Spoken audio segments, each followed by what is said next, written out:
tuned in to Cardinal Sin And, where I, Cardinal Sin, discuss important pop culture news, reviews, movies, genre fiction, comics, storytelling, and just about anything else with my fellow YouTubers. Get ready for informed conversation about what's going on, for as your humble host, I rely on my guests to provide the talking points, whether it's a panel or just me one-on-one with a friend.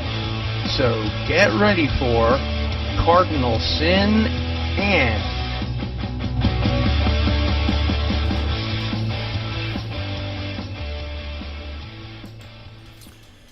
Greetings, followers. It is I, Cardinal Sin. Welcome to Cardinal Sin and Friends, number 31, our second Trivia Smackdown. And joining us, we have Wookiee Fever. How are you? I'm doing well, thank you. We also have Mr. Ivan Ivanovich. Good to see you, sir. Good afternoon. Our reigning champion live at the Love Shack is on the road, but is here. How are you today?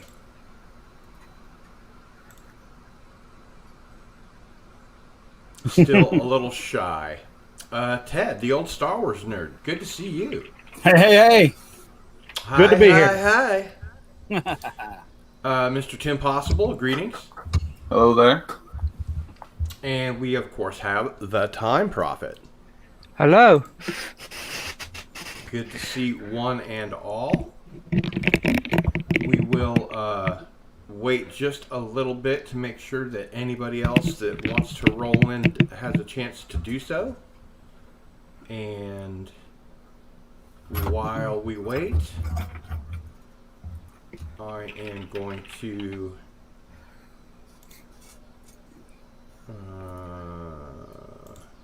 put in the tip jar because the Stream Elements bot is here, but the tip jar is not.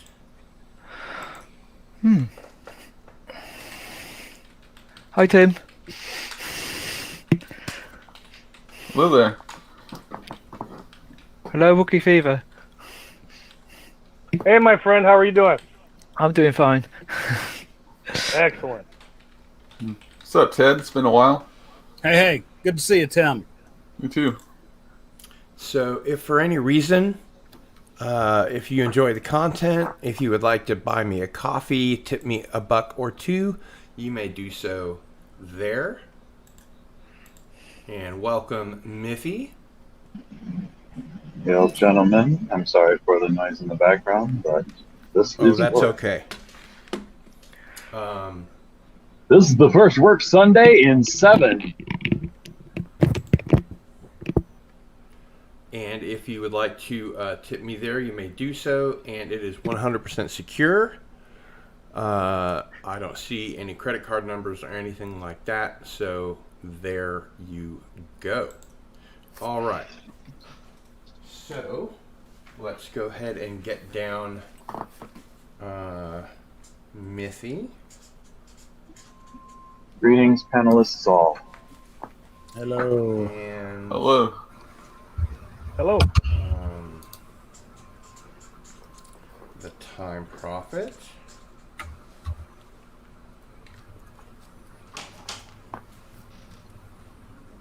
Hello. Hello. All right. So let's go ahead and read the rules so everyone knows how this works. I will ask the person whose turn it is a question. Everyone else must remain quiet and no kibitzing from the chat. That person can correctly answer for 1 point, or once every 2 turns. We will play at least 4. That person may lay the smackdown on another player, in which case that player can correctly answer for 2 points, or incorrectly answer for 0 points, or pass for 0 points. For 1 point. I apologize. The player with the most correct answers at the end of 4 rounds is the winner with bragging rights until next week. I don't want to hear any keyboard sounds, and you will be limited to 30 seconds to answer. Are we ready? Yes. Yep. Yeah. All right. Yep. So we are going to Thundercats go. start with Live at the Love Shack, and then we will have Wookiee Fever, then we will have the old Star Wars nerd, and then we will have Tim Possible, and then we will have Ivan Ivanovich, and then we will have Mithy and the Time Prophet. The Live at the Love Shack. Can you hear me and be heard? Yes, I can. Excellent. All right. So, greetings to all.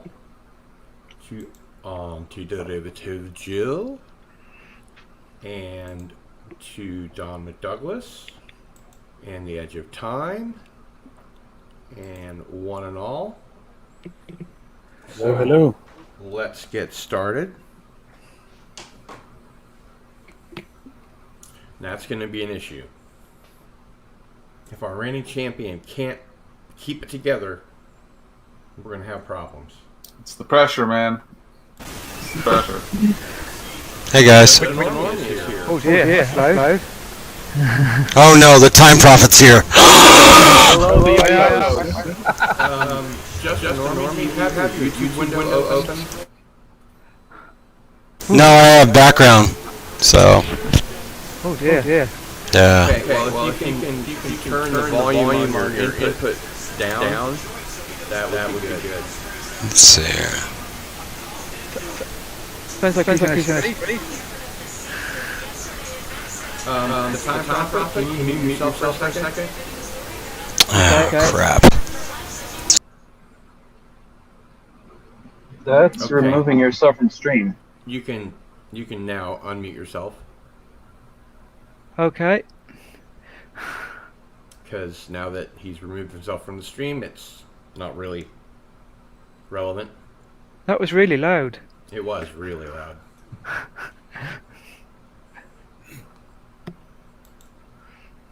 Live the Love Shack has returned.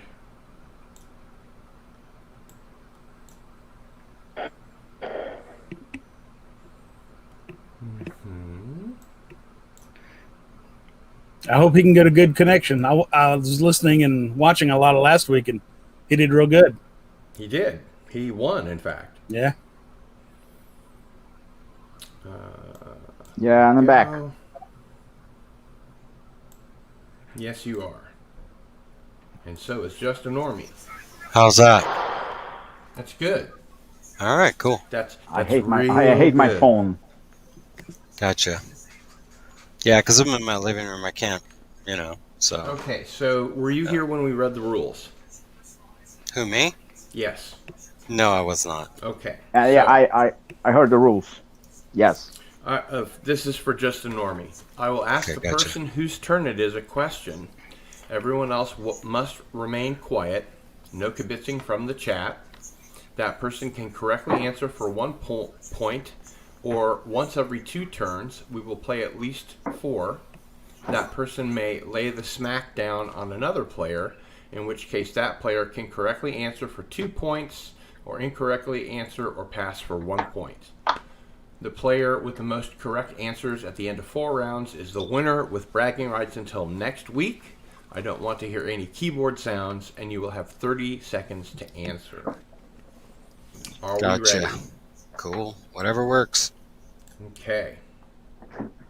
So this question is for our reigning champion, Live at the Love Shack. Go ahead.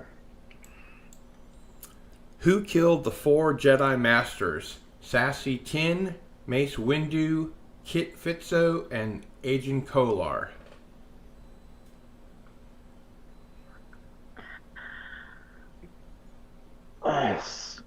Chancellor Palpatine.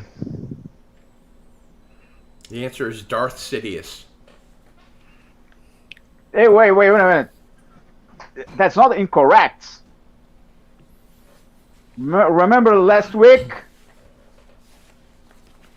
Yes, I do. Darth Sidious, Chancellor Palpatine, they're the same person. I believe some answers given last week give support to my answer now to be correct. Done. All right. Who are Wookiee the Fever, 4 people you said that Sidious Palpatine killed? Sassy Tin, Mace Windu, Kit Fisto, and Agent Kolar. And the other That part would of not the, be correct for Mace Windu. the other based part on- of the rules that I failed to read is that what I have down is the correct answer. Darth Sidious compelled Mace Windu to be killed. Probably. Well, he didn't All right. reveal himself as Darth Sidious at that moment. I gave you a They point. go there to arrest. The lightsaber Oh, didn't thank kill. you. The lightsaber So- didn't kill them. The Jedi Master. So why are you calling the tool the killer? Because that's what I have down. I get the point. Okay, let's move on, please. Yep. Okay. Wookiee Fever. Come on, people. No nitpicking. Okay. And you can mute yourself unless it's your turn. Name every Sorry. actor to portray the Doctor in the Doctor Who TV series since 2005. First name and last name.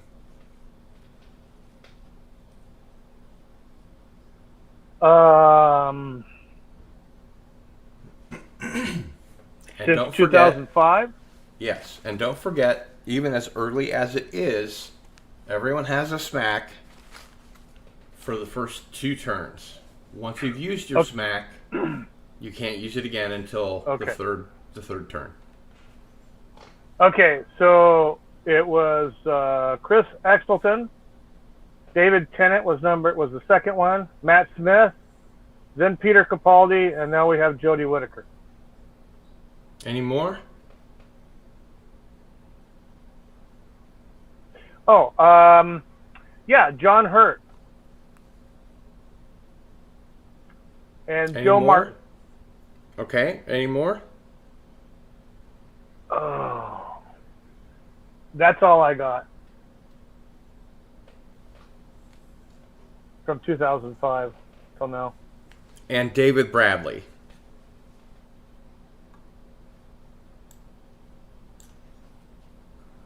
Also had Tom Baker come back.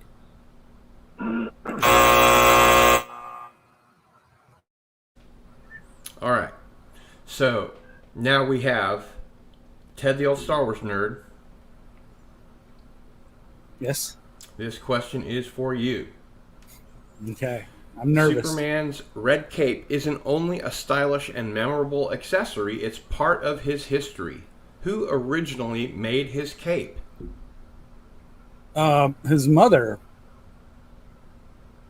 Ma El, whatever you call her, because he was wrapped in it in the escape pod.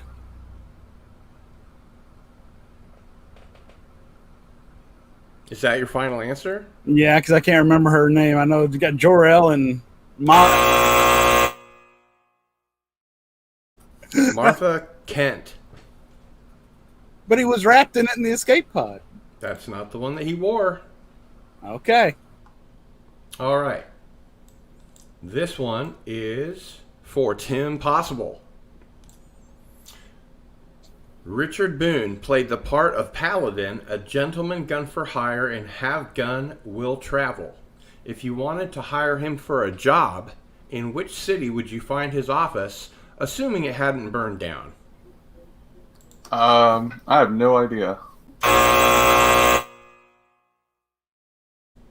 The correct answer is San Francisco. Ivan Ivanovich, this is your question. Before gaining fame on Star Trek, in which movie did actor Leonard Nimoy first appear as an alien from outer space?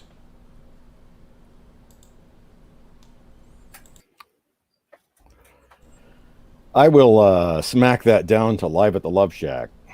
Live at the Love Shack to steal. Before gaining fame on Star Trek, in which movie did Leonard Nimoy first appear as an alien from outer space? Oh God. The Twilight Zone.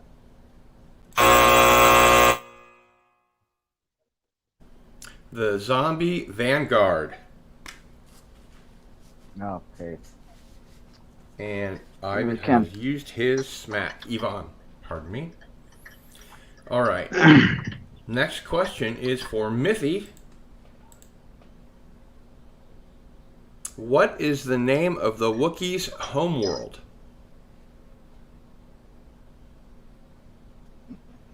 Kashyyyk. Correct.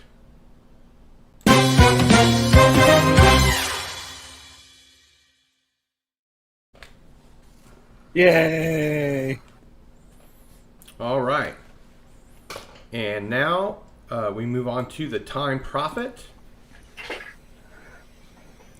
Many of the most popular stories featuring Donald Duck were created by Carl Barks. The first of these was Donald Duck Finds Pirate Gold. Who was the artist with whom Carl Barks wrote and drew the story? I've never bought a comic in my life. Let me think. And remember, you have a smack if you should choose to use it. I'll smack Ted.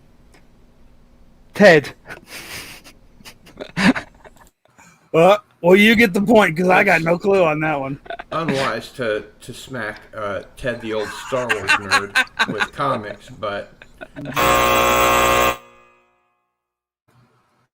incorrect.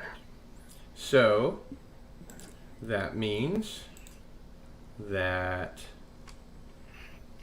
the Time Prophet gets 2 points and has used his smackdown. Joe, if I may, who was the artist? It was Jack Hanna. Thank you. And this goes to Just a Normie. What were the last words spoken by the 10th Doctor before he regenerated? Yeah, right. And of course you have a smack if you should choose to use it. And what does that do? That means that you can put the smackdown on any other player, and if they get it right, they get 2 points, and if they don't, you get a point. I'll give it to Ted since he's so excited with his hand up. Ted! I don't know crap about Doctor Who, so. What were the last words spoken by the 10th Doctor before he regenerated? I don't want to go. Correct.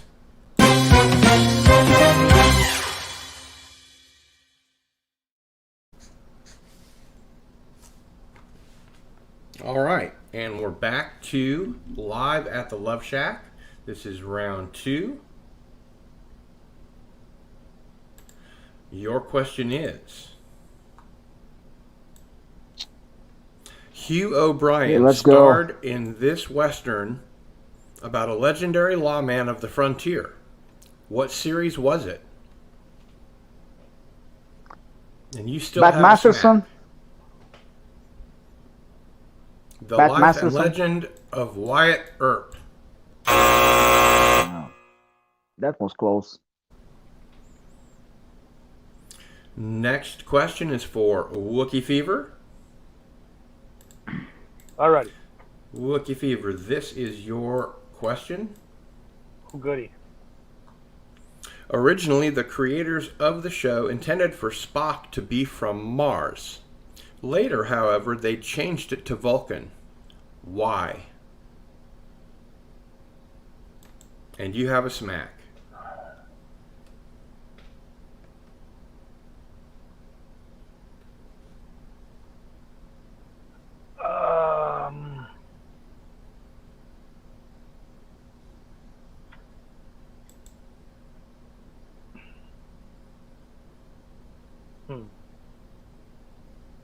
I think I'm gonna do the old smackdown on Mr. Ivanovich.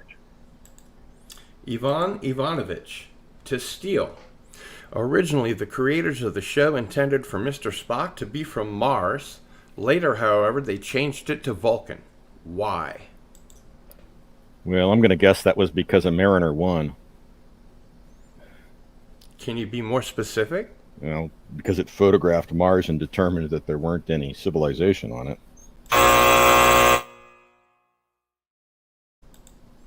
The correct answer is they thought that humans would walk on Mars soon after the show was launched. So that is 2 points for Wookiee Fever. And that's 1 point for Wookiee Fever. Because you unsuccessfully answered it. And Ted, this is your question. Yes, sir. Who did Colin Baker play in Doctor Who before he took on the role of the Sixth Doctor? And you have a smack. Oh, Anybody a good Doctor Who fan from old days? No kibitzing. Okay. Let's see if Live at the Love Shack knows this. He's the champion. Live at the Love Shack. Oh, God. To steal. Who did Colin Baker play in Doctor Who before he took on the role of the Sixth Doctor? Oh, I remember he played a Revolutionary War English soldier or something before he became Doctor Who. But I don't know the name of the character. The Time Prophet? Would you like to help along? Just for fun?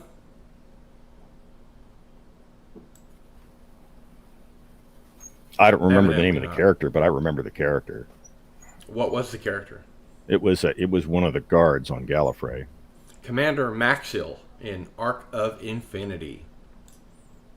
Are you sure? Because I think I remember Colin Baker dressed in a British soldier suit, a red coat. Not in Doctor Who. Damn, I was just speaking and I was muted. Okay. So, Tim Possible. How old is Yoda when he dies? Oh. And you have a smack. Okay. I got my 2 points for that, right? I should know this. I know kind of, but yeah, I think I'll smack it to Time Prophet. I'm going to go for 900.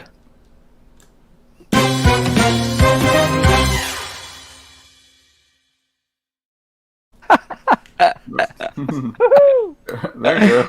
I had no idea. When 900 years old you reach, look as good you will not. Yeah, that's right.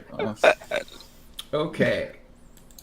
Now it is. So he was right? Yes. Ivan Ivanovich, this is your question. How many operators is the Tardis designed to have?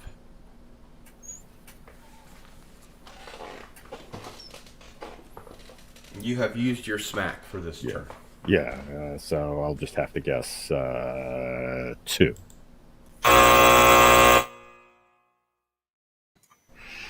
Six. All right, Mithy, this question is for you.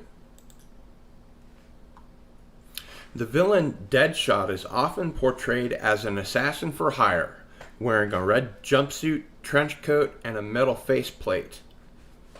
Where did he do his dirty work?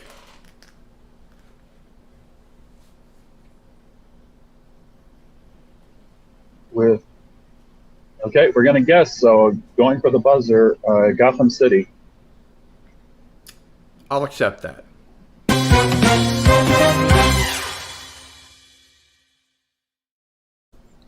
The answer I was looking for was DC Comics, but that is within DC Comics.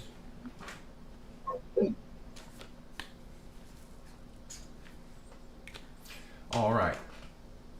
Next up is The Time Prophet. This question is for you. Okay. Guy Madison played the starring role of U.S. Marshal Wild Bill Hickok in The Adventures of Wild Bill Hickok from 1951 to 1958. Who played the role of his 300-pound partner, Deputy Marshal Jingles P. Jones? John Candy. Andy Devine.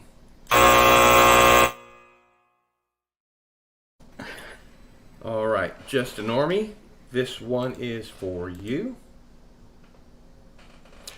Who was supporting the people of planet Neural with weapons, episode 19, season 2, and A Private Little War? No idea.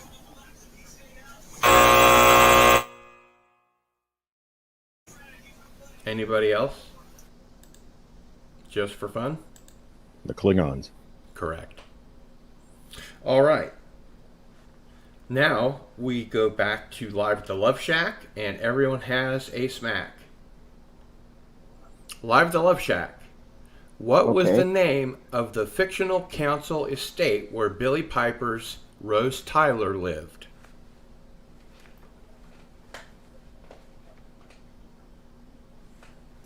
Can you repeat the question, please? Uh-huh. What was the name of the fictional council estate where Billy Piper's Rose Tyler lived? Okay, I will use my Smackdown on Tim Possible. Tim Possible. To steal. What was the name of the fictional council estate where Billy Piper's Rose Tyler lived? Wonderland? No idea. Yeah, that's why I didn't smack down the Time Prophet. It's in Peckham. All right. Wookiee Fever. This is your question.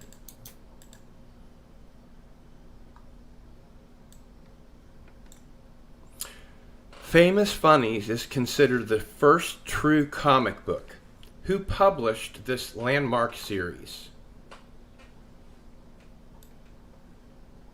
Oh boy.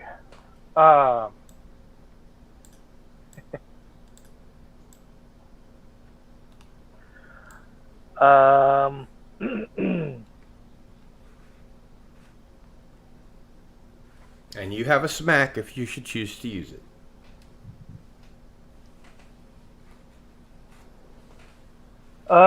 Yeah, I'm going to use it, and I'm going to give that to Ted. Ted, the old Star Wars nerd to steal. What was the question again? Famous Funnies is considered the first true comic book. Who published this landmark series? DC. I don't know. Eastern Color Printing. Fuck. Nobody would have known that unless you were an actual comic book collector. Or comic books nerd. True. All right. Ted. Yes, sir. This is your question. Okay. What is the creature that lives in the garbage compactor of the original Death Star called? Dianoga.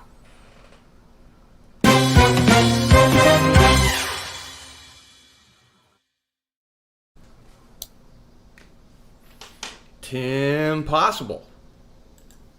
This question is for you. Deadwood starred a 3-season run in 2004. Which saloon did Al Swearingen own? And you have a smack. Okay, sweet. Chance for get some. That's the only way I'm going to get points here.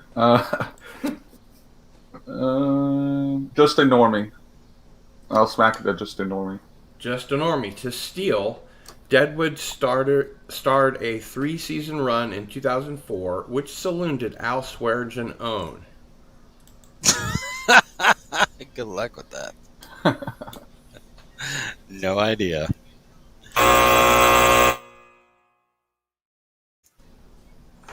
The Gem. Yep, Is the correct the Gem. answer. Damn, I knew, dude. I watched that show too. Damn it.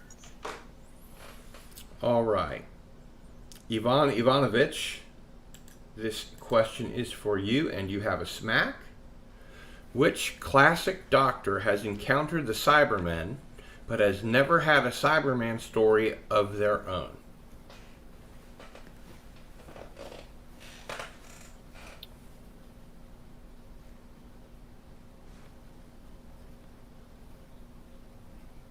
And you have I believe that was the first Doctor.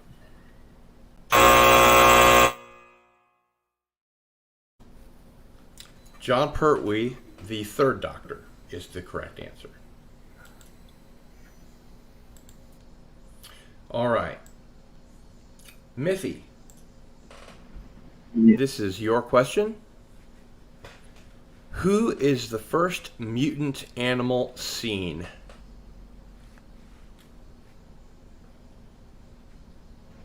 And you have a smack. The question is, who is the first mutant animal seen? Correct. In parenthesis, in the comics.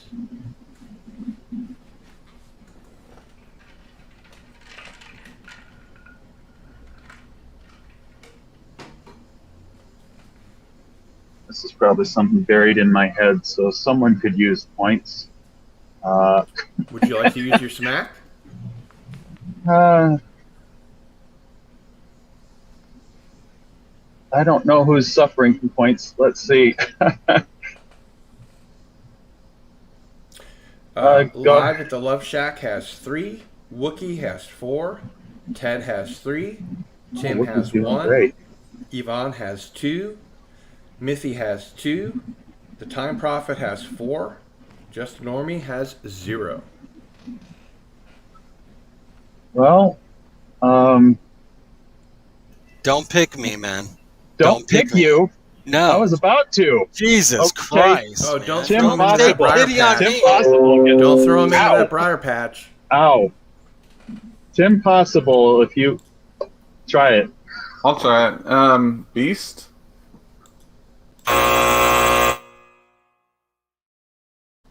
A mutant alligator.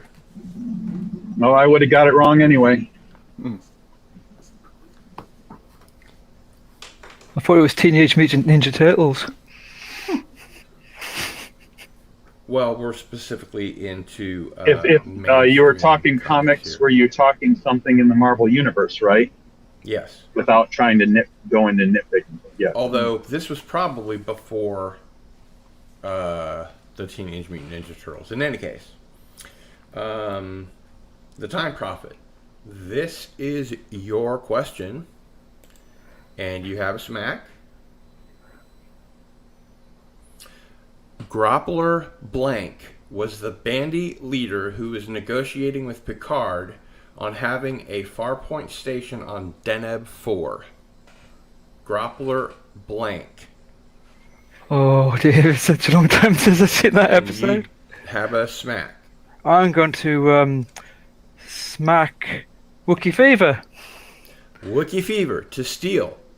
Groppler Blank was the bandy leader who was negotiating with Picard on having a Farpoint station on Deneb 4. Lip shit. I don't know. What was your answer? I don't know. I don't have an answer. Zorn. Zorn. Correct. Zorn. Fuck. If you watched Match Game, a blank can always be boobs or cleavage. So I have seen the episode. I just can't remember it. It was like 10 years ago. Oh my God! Wasn't that the Farpoint Station up? The very first one? Yeah. That gives me a headache. I haven't watched it since it first aired. Yeah, I haven't seen it since when it came out, like '87 or something like that. And that was... That's been a few decades. Tim's? Yeah, a little bit. Question? That wasn't mine. It was someone else's. The Time Prophet. It was Time me. Prophet, thank you. Okay, just a normie. This question is for you. What magazine did series companion Sarah Jane Smith work for? And you have a smack.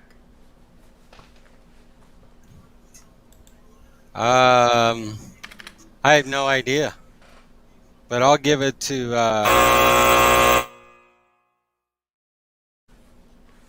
I'm no good at this stuff. I have no idea is incorrect. Yeah, I'm Metropolitan cool with that, Magazine. All right, and so we will go back to Live at the Love Shack. This question is for you. In which issue did Wolverine first appear? Oh God, I remember it was a Hulk issue. I don't know the number, but his first appearance was on a Hulk comic book. I can't be more specific than that. The Incredible Hulk number 181. Wookiee Fever. This question is wait a minute. for you. Excuse me. The that was question correct is, or incorrect? In what issue did Wolverine first appear?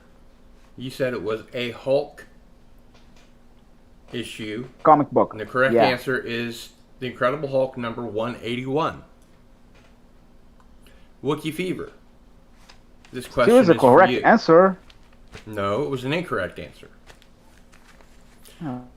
The theme song to this Western referred to the character as, quote, a knight without armor in a savage land. What was this TV series? Oh my gosh.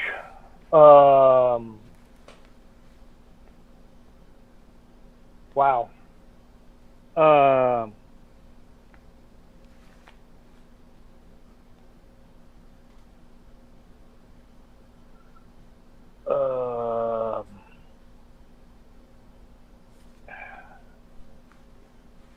The Lone Ranger? Smackdown.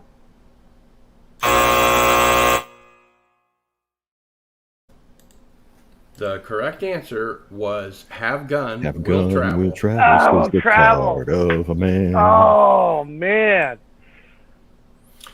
Ted, the old Star Wars nerd.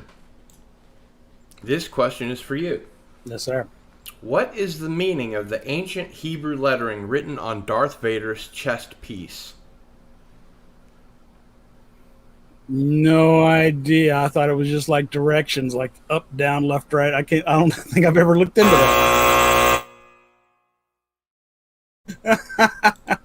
The correct answer is his deeds will not be forgiven until he merits. Tim Possible, this is your question. What type of Tardis does the Doctor have? Tortoise or Tardis? Tardis. Tardis. What type of TARDIS does the Doctor have? A leather one. I have no idea. Leather. I know it. 40. I know that. Yeah. Bonus question for anyone out there. What type of manual does the Doctor have for his TARDIS? A paper manual.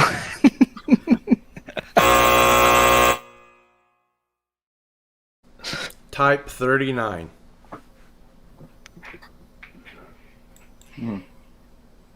He's a little behind, I think. All right. Ivan Ivanovich. Name someone known as Union Jack.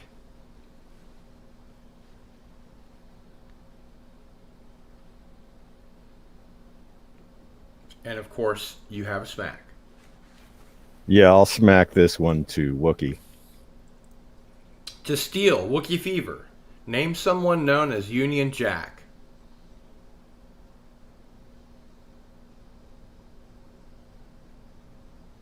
Oh man, I don't know.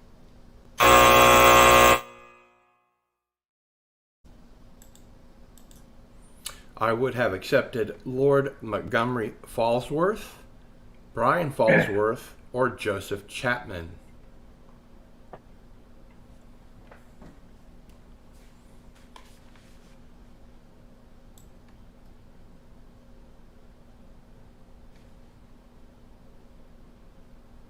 And this one is to Mithy. No, help me. Where was one of the most devastating battles against the Borg? Where did one of the most devastating battles against the Borg take place in the Best of Both Worlds? Wolf 359.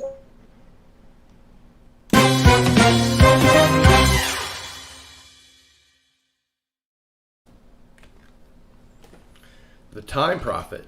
This question is for you. What is a chaparral, as in The High Chaparral, starring Leif Erikson, which ran from 1967 to 1971? I guess it was like a house.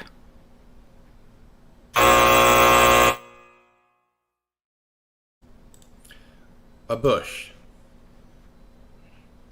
Who did? Just a normie. This question is for you. Who was Count Dooku's Padawan before he left the Jedi?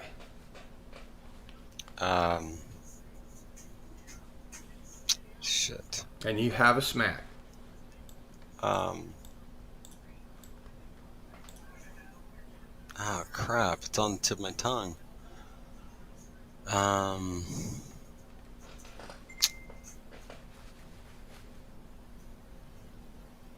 Shit, I can't remember. Ted? I can't remember is the incorrect answer. Come on, that is a great answer, man. You're just being too judgmental. I'm willing to Qui-Gon guess. Jinn is the correct answer. Okay, guess was right.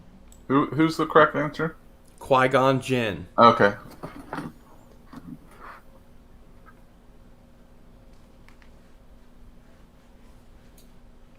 So we will go back to Live at the Love Shack. And this question is for you. Okay. In 2013's Time of the Doctor, what is the name of the poem Clara reads the Doctor from a Christmas cracker? Oh. Okay, I was my Smackdown on. What's the name? The Star Wars nerd guy. Sorry. Ted, the old Star Wars nerd to steal. In 2013's Time of the Doctor, what is the name of the poem Clara reads the Doctor from a Christmas cracker? The Raven? Thoughts on a clock. Wookiee Fever. This question is for you. Okay. What was the prior title of Tales from the Crypt? And you have a smack. What was Great. the prior title of Tales from the Crypt? I will give that to Tim Possible. Tim Possible to steal. What was the prior title of Tales from the Crypt? I wish I could do like a double smack, but double smack. Then we'd be here all day. I know, that's what she said, but yeah, not so much. All right, I don't know. The Crypt of Terror.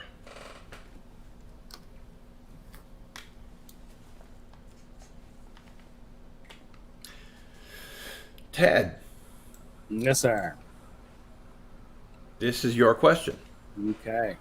Last name of the crewman who was found out to have a Romulan grandfather in The Drumhead. And you have a smack. Who's a good Star Trek person? Because I cannot remember the name. So I would like to see if Ivan can tell me what the answer is.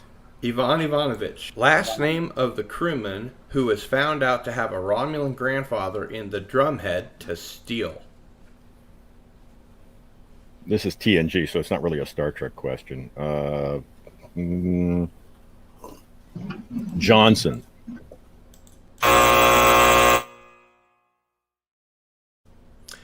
Tarses.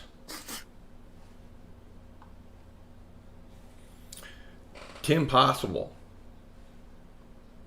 What's it?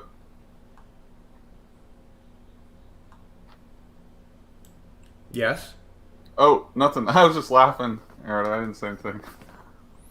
Because Johnson was kind of a funny name, or just random. Your question is, what was the Doctor's nickname while at the Puredonian Academy on Gallifrey? Do I have any smacks? Yes. Oh, wow. Okay. Who's a Doctor Who fan? Let's go Love Shack.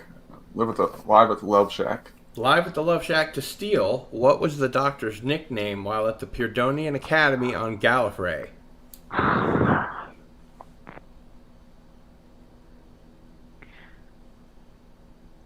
I have no idea and no funny answers. Sorry. I don't know. Theta Sigma. I would never answer that correctly. Ivan Ivanovich. The early 1970s Alias Smith and Jones starred Peter Duell and Ben Murphy. Duell's character was called Hannibal Hayes. What was Murphy's character's name? And you have a smack. Kid Curry.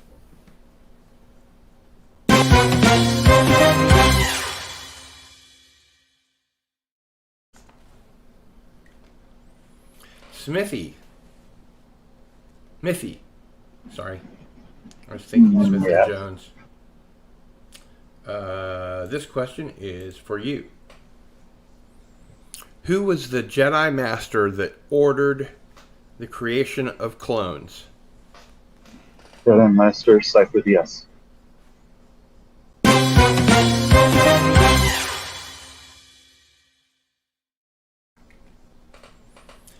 The Time Prophet. This question is for you. Okay.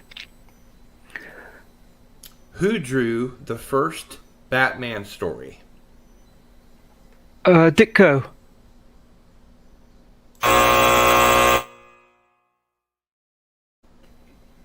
Anybody else just for fun? Bob Kane's all I got.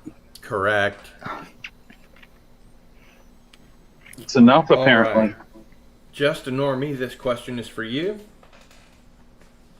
What Picard went back to the ship? What did Picard go back to the ship to get in Starship Mine? His horse saddle.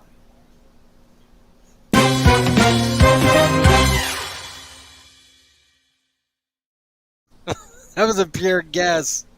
Extra points. Why did he really go back? It's a good thing that you took a wild guess, because it's better than I don't know.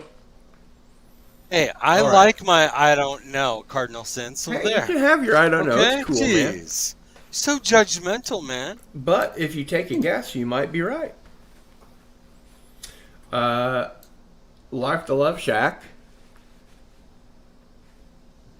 Yes. Your smacks are up. Which Doctor has the line, 900 years of time and space and I've never been slapped by someone's mother?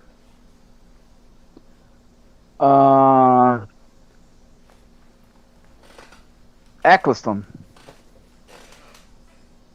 He's the Ninth Doctor.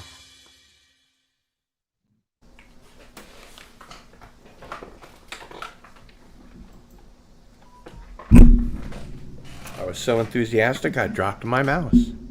Some of you guys don't get it, that I'm actually clapping for some of these answers because I don't know. I've been lucky on damn near everything I've got.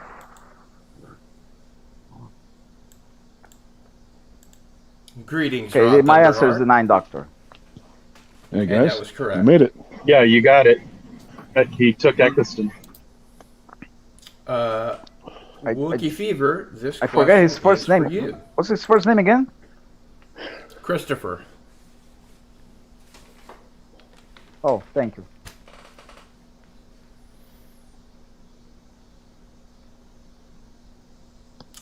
Wagon Train ran from 1957 to 1965 and depicted the problems encountered by a California-bound wagon train. In 1960, Ward Bond, who portrayed a wagon master named Seth Adams, passed away. What actor replaced him? Oh boy.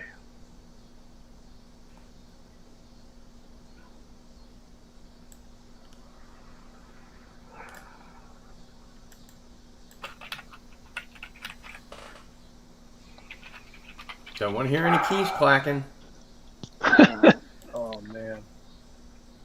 Yeah, mute yourself. I don't have an answer. I don't know.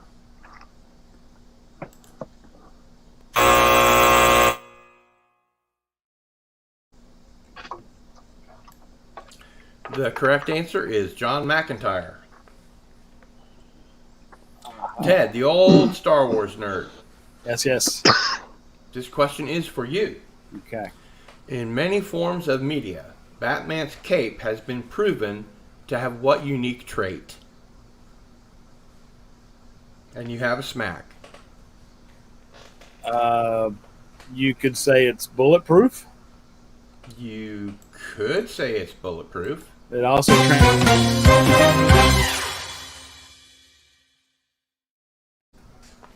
Correct. Tim Possible. This question is for you. How many engines does an X-Wing fighter have? No smacks. Oh, darn it. 2.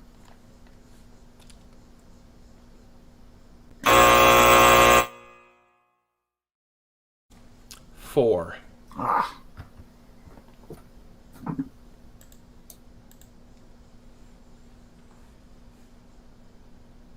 Ivan Ivanovich, this is your question.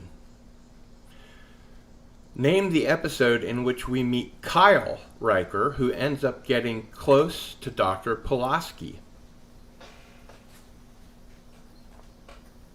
And you have a smack. Okay, well, in that case, I will pass that one to Tim. Tim Possible.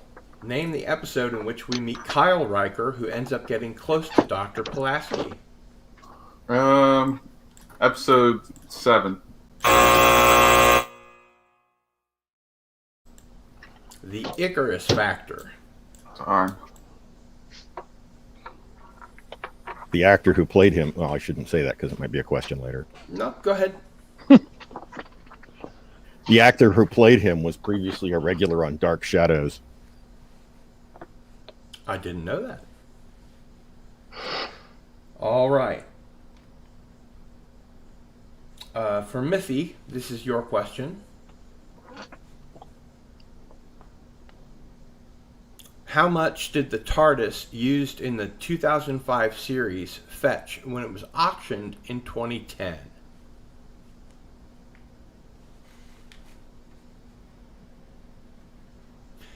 And I am going to allow everyone on the panel to guess, and the closest answer gets a point if no one guesses exactly. What's the question again? How much did the Tardis used in 2005 series fetch when it was auctioned in 2010 for Mythy? Auctioned? 1.2 million. £4,000. 100,000 pounds. £250,000. 3.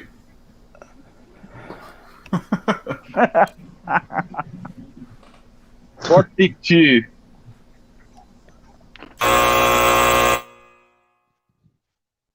But he was cancelled. You buzzed me. You buzzed me Correct before. answer is 10,800 pounds. Nobody was close. The Time Prophet. This is your question. I think 100,000 pounds is pretty close. Not very By a close. factor of 10. The Time Prophet. This is your question. Okay. This Western was about a group of men herding 3,000 head of cattle to market. Oh, And you have a smack. I'm going to go with Ivan. Ivan Ivanovich to steal. This Western was about a group of men herding 3,000 head of cattle to market. Rawhide.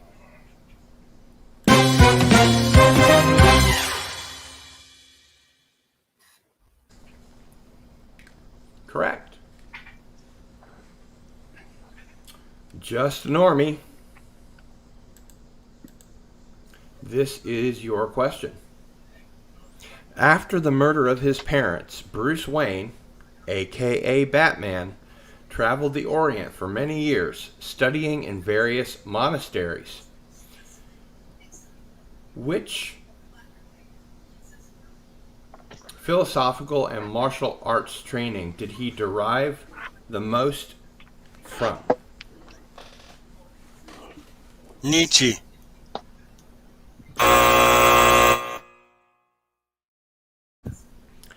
Buddhism.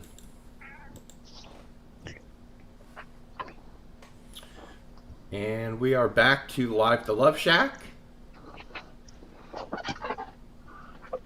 This is your question.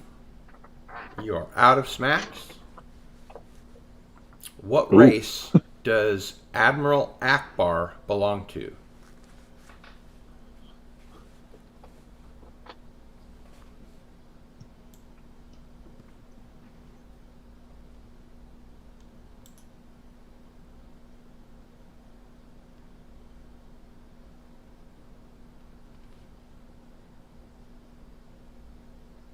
Live at the Love Shack. What alien race does Admiral Akbar belong to?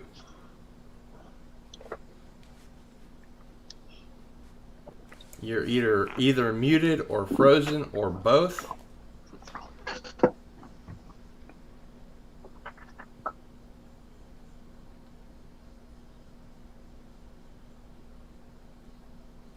Okay. Mon Calamari.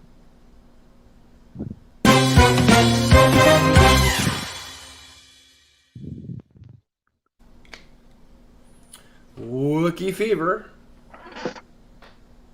Here is your question. All right.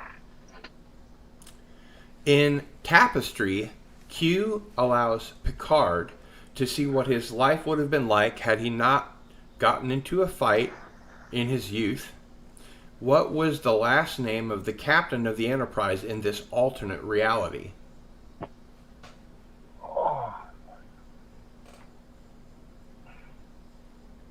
Do I have any Smackdowns? Or are they all gone?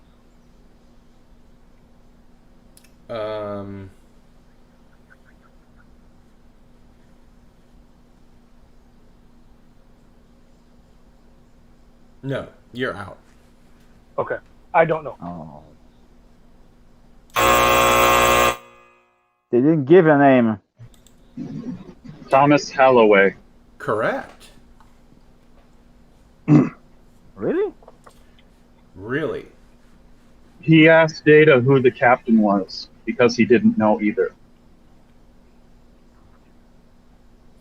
Ted, the old Star Wars nerd. Yes. Complete the following news quote from 2010. Quote, since the new Doctor aired, we have seen a dramatic rise in blank sales. In the last month, sales have increased by 94%. Toys. Say again? Toys. Merchandise? I don't know. Bow ties. Damn, and I thought it was a good answer.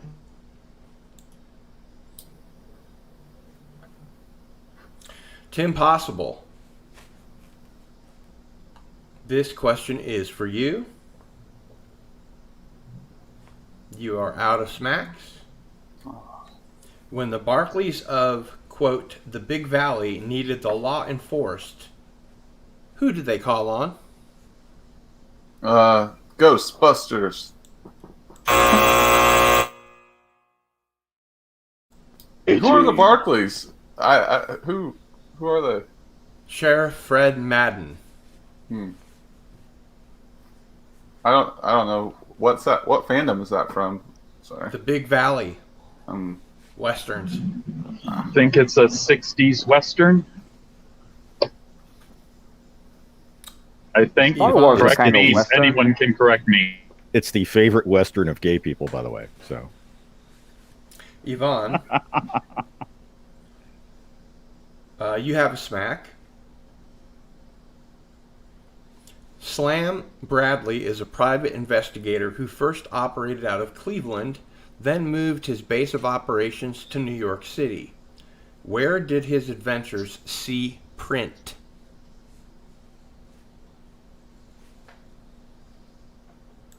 do I have a smacker now? Yes. All right. I will smack that to Justin Orme. Justin Orme to steal.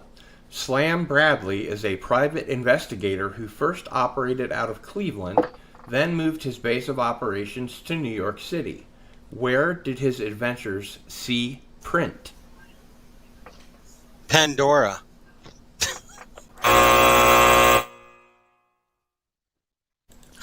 The correct answer is DC Comics. DC Comics. Damn it! Mithy, this question is for you. Oh, hell. In the first Death Star, what detention block was Princess Leia being held in? You have a smack.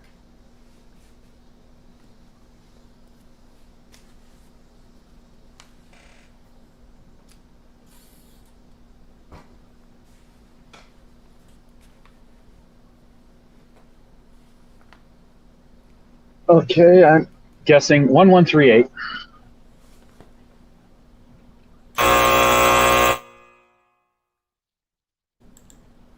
The correct answer is AA-23.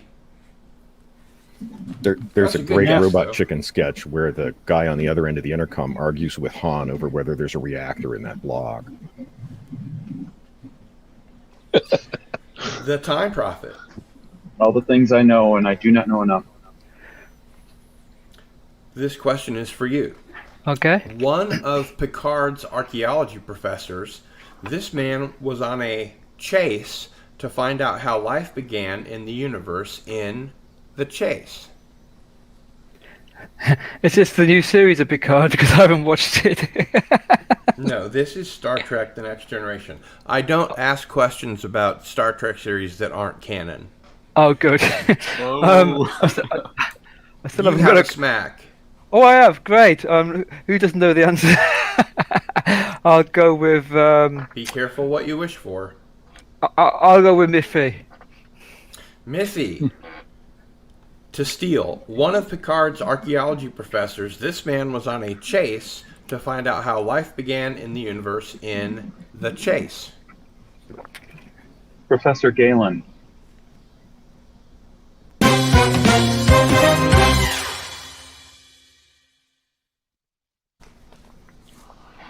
Nice. Just a normie. This question is for you. The Ice Warriors came from which planet? And you have a smack. Kronos.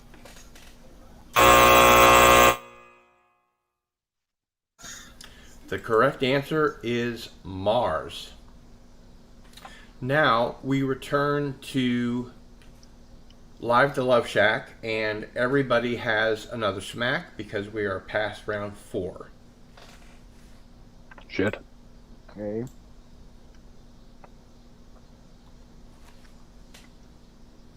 Live to Love Shack, this question is for you. Everybody remembers Ben Cartwright and his 3 sons on Bonanza, but which major city was their extensive ranch located near?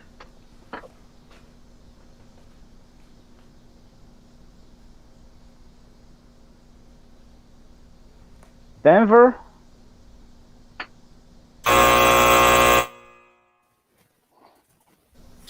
The correct Dodge. answer is Virginia City. Nevada. Yep.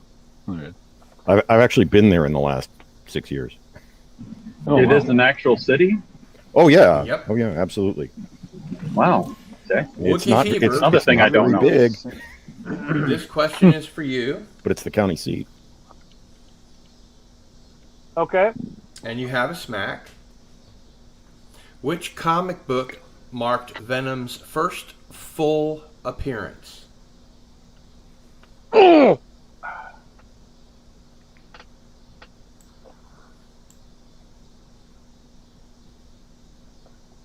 Which comic book marked Venom's first full Okay, I appearance? maybe caught the first 2 words of it. I didn't hear the rest of your...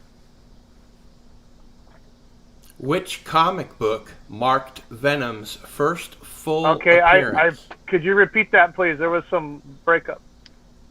Which comic book marked Venom's first full appearance?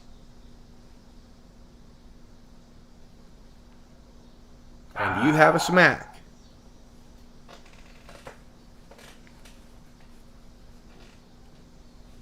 I'm going to smack Tim Possible. Tim Possible, to steal. Which comic book marked Venom's first full appearance?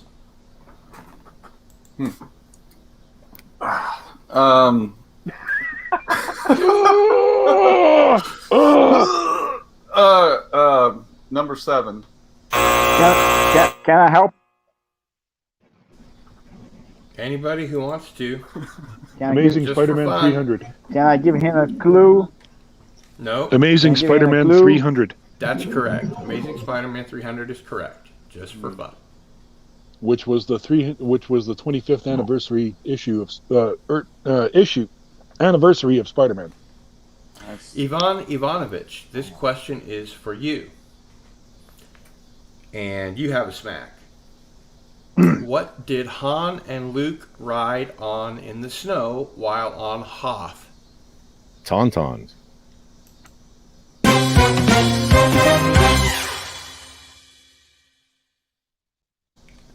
I thought they smelled bad on the outside.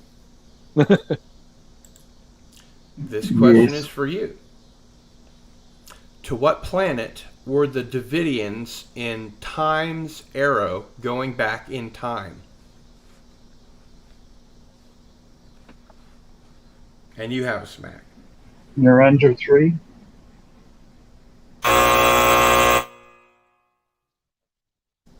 The correct answer is Earth.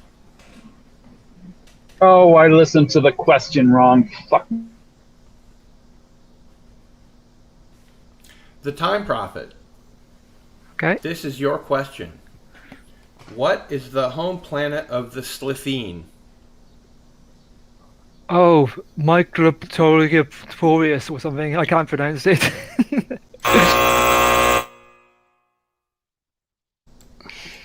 The correct answer is Raxofoliopolitorius. I was close. And just for next time, you have a smack. Just a normie. This is your question. What was the title of the one-season-only Western that was designed to be a prequel to Bonanza? Klingons. You have a smack. I'm sorry? Klingons.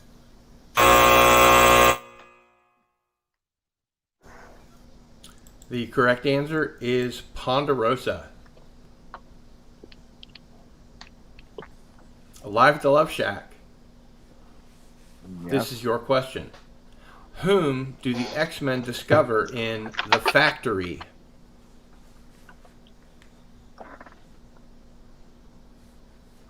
Oh, God. The Sentinels.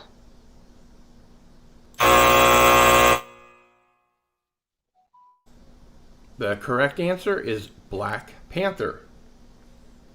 Wookiee Fever. This is your and the last question. What does the anagram Tardis stand for? And you have a smack. Okay, it's time and relative dimension in space.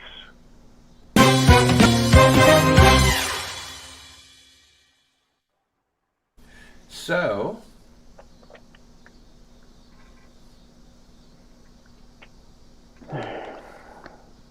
I know no way closer to win this one. Live at the Love Shack, Wookiee Fever, and Missy are tied. So Oh my we will God. have a tie-breaking question. Sudden death. Sudden death is right. I got that high Oh my with God. missing two.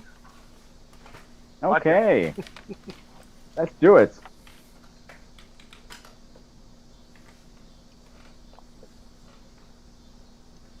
So How this do is, we in do fact, this? This is, in fact, sudden death. First person to answer correctly gets the answer and the game. I'm looking.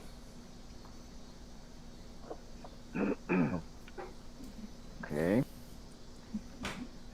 No rush.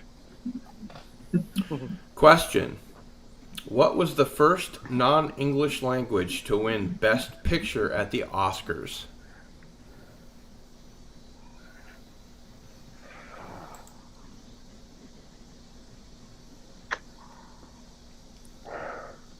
Nobody watched the Oscars. The Hosts. It's probably It's a Korean Indian. movie called The Hosts. The Korean movie. I think it's called The Hosts. You're incorrect. It was a Korean movie. Wookiee Fever or Mithy to steal?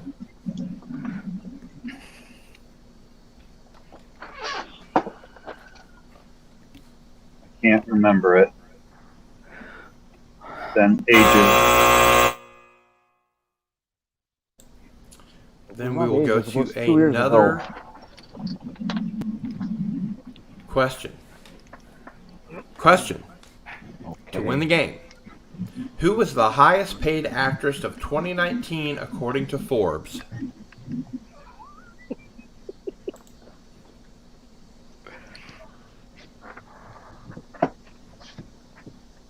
First correct answer. Robert Downey Jr. Actress? He's an actress? I sorry, I think I Scarlett I listened to Johansson, the I don't question know. Wrong. Gwyneth Paltrow. And Missy wins the game. On a guess. On a guess. Congratulations, Good guess. Missy. That was a guess. That was a full-on guess. Good one. On me. Well, but who else could it be? I mean, it's not like the movie industry's been making a lot of money in the Yeah. last couple of years. No. True. I just didn't. Yeah. I didn't think she had been get paid that much. I mean, she's so upset about not getting paid for Black Widow. Well, that's She's a because she had multi-millionaire, producer but she's not credit, getting paid and she enough. got Yeah, I to know. choose the director. Bad. It's tough. And hail Rod Thunderheart. Then I can't believe I listened to that question wrong. Well, that's the one that got me on that Star Trek Yeah. Time I Zero. can't believe I listened to that completely. Listen to the can't believe I question got one wrong, right. answer completely off base. It's not where they came from; it's where they were going back to. The highest paid actor is The Rock, or whatever, for male actors. Oh, Last that's year. not. That's not a question. So again, that TNG episode Hail in to question Andy is Masterson. one I and hadn't to seen. Phantom Boomer. One I hadn't seen since Yeah. originally aired, but I remember noticing, hey, that's Mitchell Ryan. Hail Brett Cohen. Dad. Yeah. From the Icarus Factor. The Icarus Factor. Okay. That's right. What do you- See, I still don't know the name of it. Yeah. Hail Edge of Anyway, Time. but that's Mitchell Ryan. Well, most people don't remember most of the shit from season 2. Yeah, well, I mean, I just remember stuff that stuck out in my mind, like how much I don't like Diana Muldaur. Yeah. Which is why they actually got Gates McFadden back. I mean, I'm sure really Diana like- Muldaur's a wonderful human being, but she's in. Diana Muldaur was extremely But she's in the worst Star Trek original series episodes. extremely hot in the original series. Oh yeah, yeah. I mean, she was, So, you could yeah. see why she was in the show. You rocked the red dress well. Yes. But and what she's in character some did of. she play? She's also doing So very you really well as didn't like a. the Gorgon. But she's in some of Roddenberry's worst work. That's true. But can't be helped. So you really didn't And like the now is Gorgon time on season Cardinal 2. Sin and Friends when we just have a free-form conversation. Yeah. Edge of Time says, "Where's your 10 wrenches, Rennie?" Yeah. Well, it's my fault. I haven't actually wrenched Rennie yet. However, No. I will make sure that Rennie A is wrenched. Man, I Damn can tell you what, straight, that Gil. woman is a wrench. Gil, those are some good questions for those old westerns. Thank you. It's a pity that I was they didn't go straight to you. Yeah, some of those shows I completely forgot about. High Chaparral, Wagon Train, all that But stuff. you at least tied to win, so... Yeah. Yeah, 15, 20 questions, and I only knew the answers. Well, I knew the answer to one, and I guessed the answer right to the other, and that's why I'm going, anybody, please, anybody. and you smacked well. Oh, yeah, the one smack that one guy, what's your name? I can't see on my phone. The one guy who didn't want my smack. And so I smacked poor Tim instead. I've seen literally hundreds of westerns, but I can't remember the name of any one of them. Yeah. Well, I hope you had fun at least. I did. Oh, yeah. Coming up with really, I got one right. Hooray! Yay! Yeah. I didn't get one right at all. I hope The last I question's the one I got right. I hope the Star Star Wars was not the only Western that Team Possible ever watched. I've seen Tombstone. That's probably like the one other, but I think Star Trek is technically a Western. I've seen a lot of John Wayne movies. Wagon Train Hey, to Tim. the stars. Yep. Hey, Tim Possible. Honorable mention question. Give me any Doc Holliday quote from Tombstone or honorable mention. What is that? Come on, don't think about this. I'll be a Huckleberry. There you go. There you go. There you go. Good job. There you go. I've got 2 guns. Okay, Tim Possible, how do you keep that hair so awesome under that helmet? It's my secret. It's the Sith spray.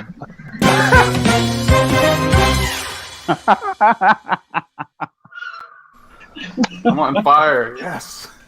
In the afterglow. In the afterglow. Solid. Yeah. Of course, the Sith spray. I'm your Huckleberry. He's not using Soul Glow. Of course, one of my favorites is Ajik Wadachis. Says Pulaski was a good doctor, but was pretty rude, and I hate how badly she treated Data. Her writing was crap. The character, she tried as best she could, but Yeah. I couldn't get behind the character. She was not a. Yeah, She was not a bad doctor. She was a copy. She was a McCoy copy. She was a McCoy ripoff. The story they is tried to write her like that, but Roddenberry didn't like Gates McFadden and fired her from the show. And I heard that. Then in season 2, some people say the producer had been given weight over everybody else. He was a writer that had been given basically just producer over everybody else, and he hired Diana Muldaur, and then he got booted back out, and that's when Tracy Torme left, and like 30 other writers left. There's one, maybe two notably good episodes in that season, but most of the writing in that season was trash. Yeah. Mostly because Tracy Torme left. Well, and all the other ridiculous things that were going on in season 2. Yeah. Yes. Wasn't that the writer's strike? I mean, it was the short season. Nope. Shut up, Wesley. Yeah, well, it was delayed for the writer's strike. Second season was delayed. Okay, it was delayed, and then because they changed everything, the whole writer's room got fucked by that. And Phantom Boomer says Gates had a very small bit in The Hunt for Red October, which I did not know. I love that movie, but I've never seen her in it. It must be a small role indeed. She was the in the beginning. Sean Connery's hairpiece. I was irritated when they took the redhead doctor out. I just, because redhead. She was sporting her best. She was sporting her best English accent. And a dancer's body, so between the two, Yeah. What's an English accent? Oh, those hips. And she had that perfect weather lady hairstyle. Yep. Yeah, totally. It's just the lines they gave her to say that really just annoyed me so much, especially that windy weather. So much after season 2. It was a different show. And of course she was Wesley's mother, so well, that's why they gave her these really obnoxious lines. So Wesley almost gets everybody killed. He and the robot pull it out at the end, and then Wesley's mom shames Picard for not thanking her son. And it's like, I'll thank him by running him out the airlock. Phantom Mover says she's the wife of Jack Ryan.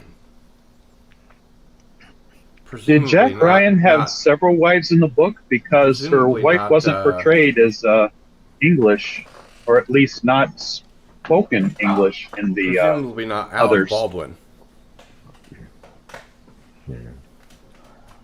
Because someone would have to be the Jack. Someone would have to be the character of Jack Ryan. Yeah.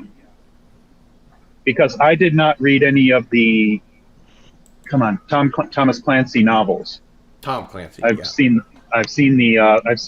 each of the movies that were made. That was it. Well, Tom Clancy didn't get directly involved in the movie production until after Patriot Games. There was a particular incident in the movie Patriot Games that really offended him, and so then he got very much more involved to make sure they didn't do stupid stuff like that again. Actually, Tom Clancy is one of the writers that had like a dozen people doing research for him by the end of his career. Sure. Tons and tons of people doing research. Added to the relative truthfulness or appropriate applicability of his content. Because it was so full of... It had verisimilitude. There's When he wrote Hunt for Red October, he got a visit from Naval Intelligence asking him where he found out all this information. Really? Yeah. And he explained to him that he got it all from public sources.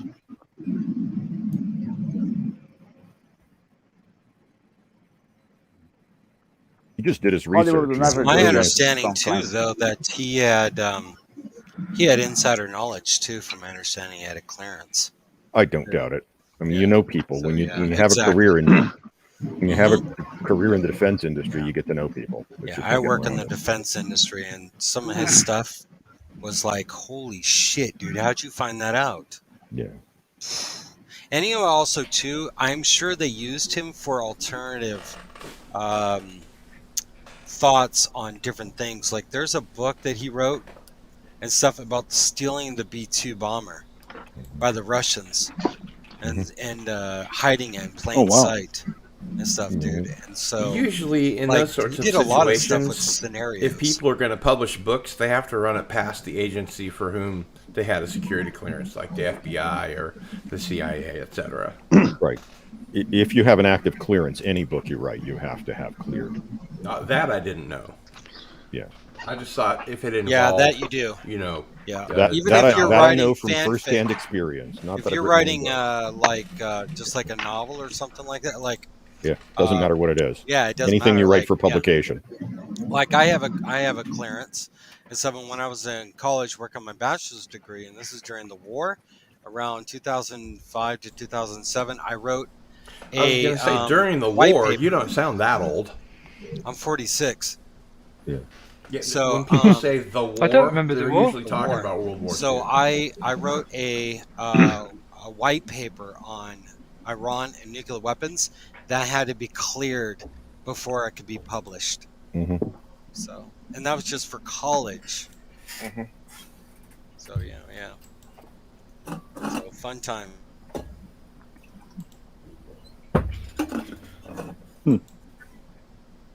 I don't even remember the Falklands War.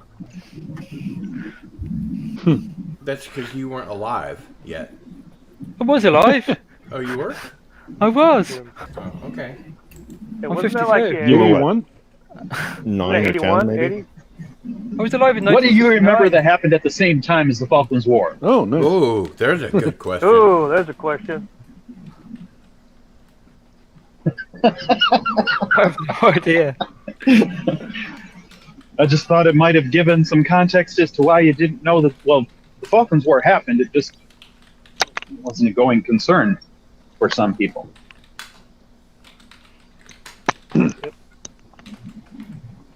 Just a little way to get the Falkland Islands away from Argentina.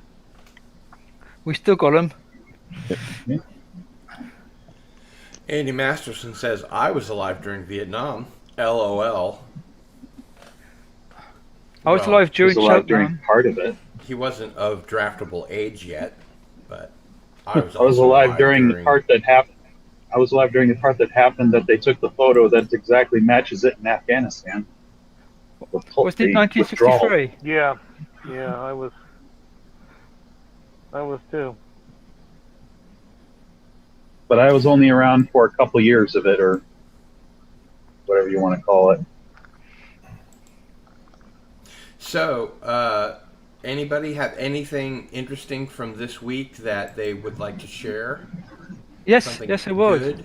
I've actually seen a good film, which is a modern film.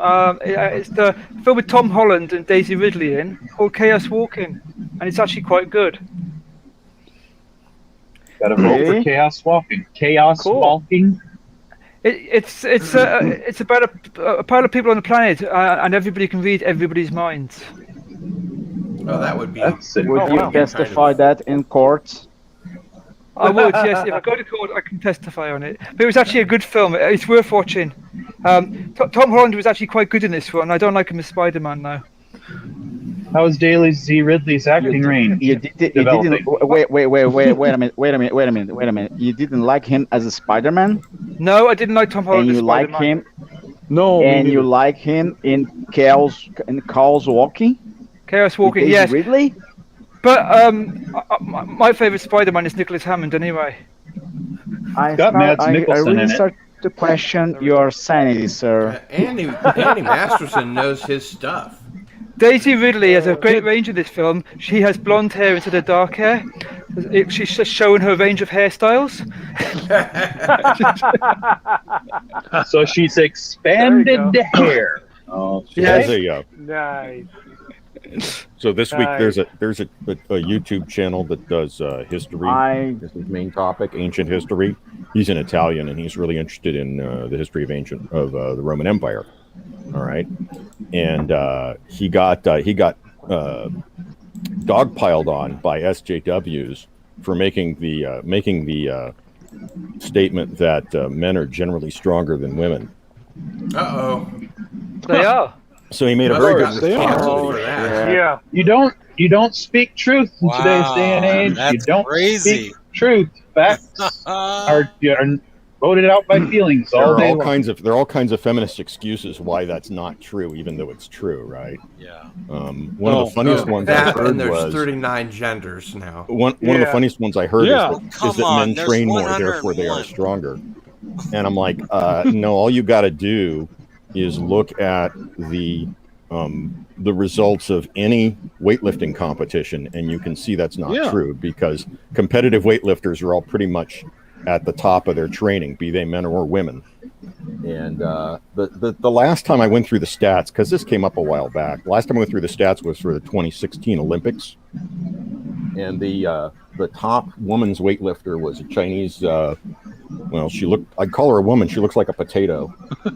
Called Meng Ping. Her weigh-in was 123 kilos, and her total lift was 307. The Colombian featherweight weightlifter Oscar Figueroa, who weighs slightly less than half of what Meng Ping weighs, had a total lift of 318. Wow. And the last time I looked at a number line, 318 was larger than 307. Yeah. Yeah. Yeah. Well, look what that MMA at that MMA fight they've been talking about. That guy. It's ridiculous that they let him do that. It's just fucking crazy. But of course, they let men play women's tennis. So what the hell? What's the difference between men's tennis and women's tennis? This is the one sport in which it might not actually help. Except when you're talking about Bobby Riggs, then They have less experience running around in the pencil thin skirts. No, I'm talking about Serena Williams. Yeah. She's a hell of a tennis player. Oh God. She's a man. She is? You can tell by looking at her hands. You mean Venus Williams' sister? Yeah, in fact, they're both men, I believe. I haven't checked Venus out, but Serena Williams is definitely a man. Biologically women. Yeah, well, they're biologically men. They may or may not be. No, they're not. Women. Yeah, they are. No, they're not. I've got some photos of Serena Williams' hands. John McEnroe can beat both. Yeah, that's true, but that's another story. Look, Tim Possible. Give a racket for Tim Possible, and he can beat Serena Williams and Venus Williams both at the same time in the court. Yvonne, I love this answer. I'll take things I stopped caring about 20 years ago for 200. That's my response when you ask a question about the Oscars. Yeah. Yeah, there you go. Me too, man. Besides, if you got photos of hands, that's one thing. But unless you got photos of bulges or actual XY chromosome prints, I've got academic papers about hand anatomy too. It's determined in the womb. So this isn't an if or a maybe. This is something that's very well studied. If that's actually true, because this is the first I've heard of it.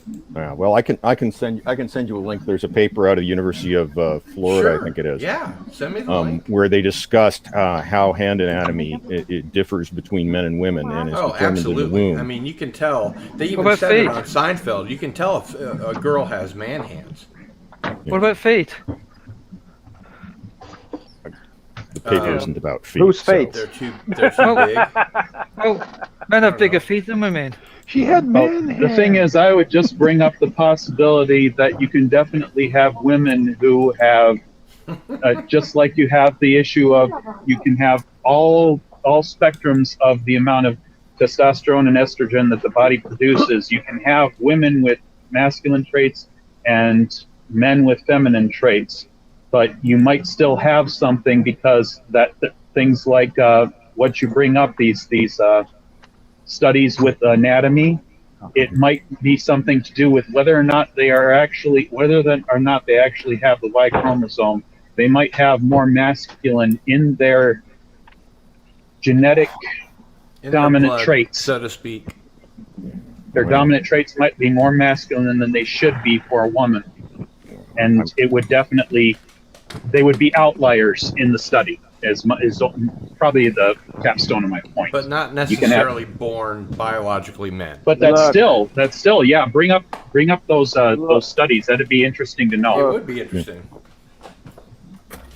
Guys, I don't stand doubt with that John that's- McEnroe on that. I don't think John McEnroe has any interest in becoming a woman. Give me a week. Give me a week of training, and I can make it impossible beat both Serena Williams and Venus Williams in a court of tennis. Come on, they are not. What? They're not men. What did you say about Tim Possible? WTA. Give me a week. Give you a week. A week? What about Tim Possible? Give you a week and you'll turn Tim Possible into a woman? What? I think it's something referring to a good tennis player, but cool. I'm not guessing. No, you said, turn me into a tennis player. That's what you're saying. Well, that's possible. Yeah. I actually took tennis lessons for many, many years and was horrible at it. But my older brother, who's almost 10 years older than I am, was this close to being professionally good at tennis. He just didn't start early enough, but he was very, very good. I was useless at cricket. You were decent the at only cricket? thing I'd Well, there's a theory about cricketers, you see, because all the best cricketers have their last name starting with the lower end of the alphabet. Because anybody with, anybody with like a W in their name doesn't get the bat till last, so they never get to be good at cricket. So all the best cricket players, like Gooch, both of them, all down the lower end of the alphabet because they get the bat. Interesting. There it is. Well, let's We take lost a him. look. Oh, I'm still here. my most interesting thing that happened to Male me to this week is I female got ring kicked off finger Twitter. proportions tied to sex hormones in embryo may offer health insights. Published September 6th, 2011. So it's not even Does current. that explain Michael Obama? What if you don't wear rings? Very funny. Check out the hands and decide for yourself. Yeah. I don't wear Because rings. apparently shoulders, speaking to this man. particular form of science is a conspiracy theory now. Thanks a I lot. I haven't got a ring, so I must be female. Cohn and Zhang, also members of the UF Genetics Institute, found that the developing digits of male and female mouse embryos are packed with receptors for sex hormones. Interesting. Cohn and Zhang. Wouldn't you say, Yvonne? Con. Cohn! God! God! All right already. Jesus Christ.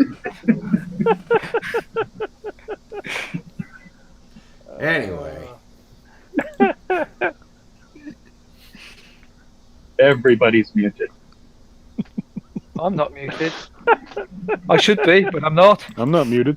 I don't No, think I'm I just saying that was the appropriate outcome Yeah. to that con rally. Yeah.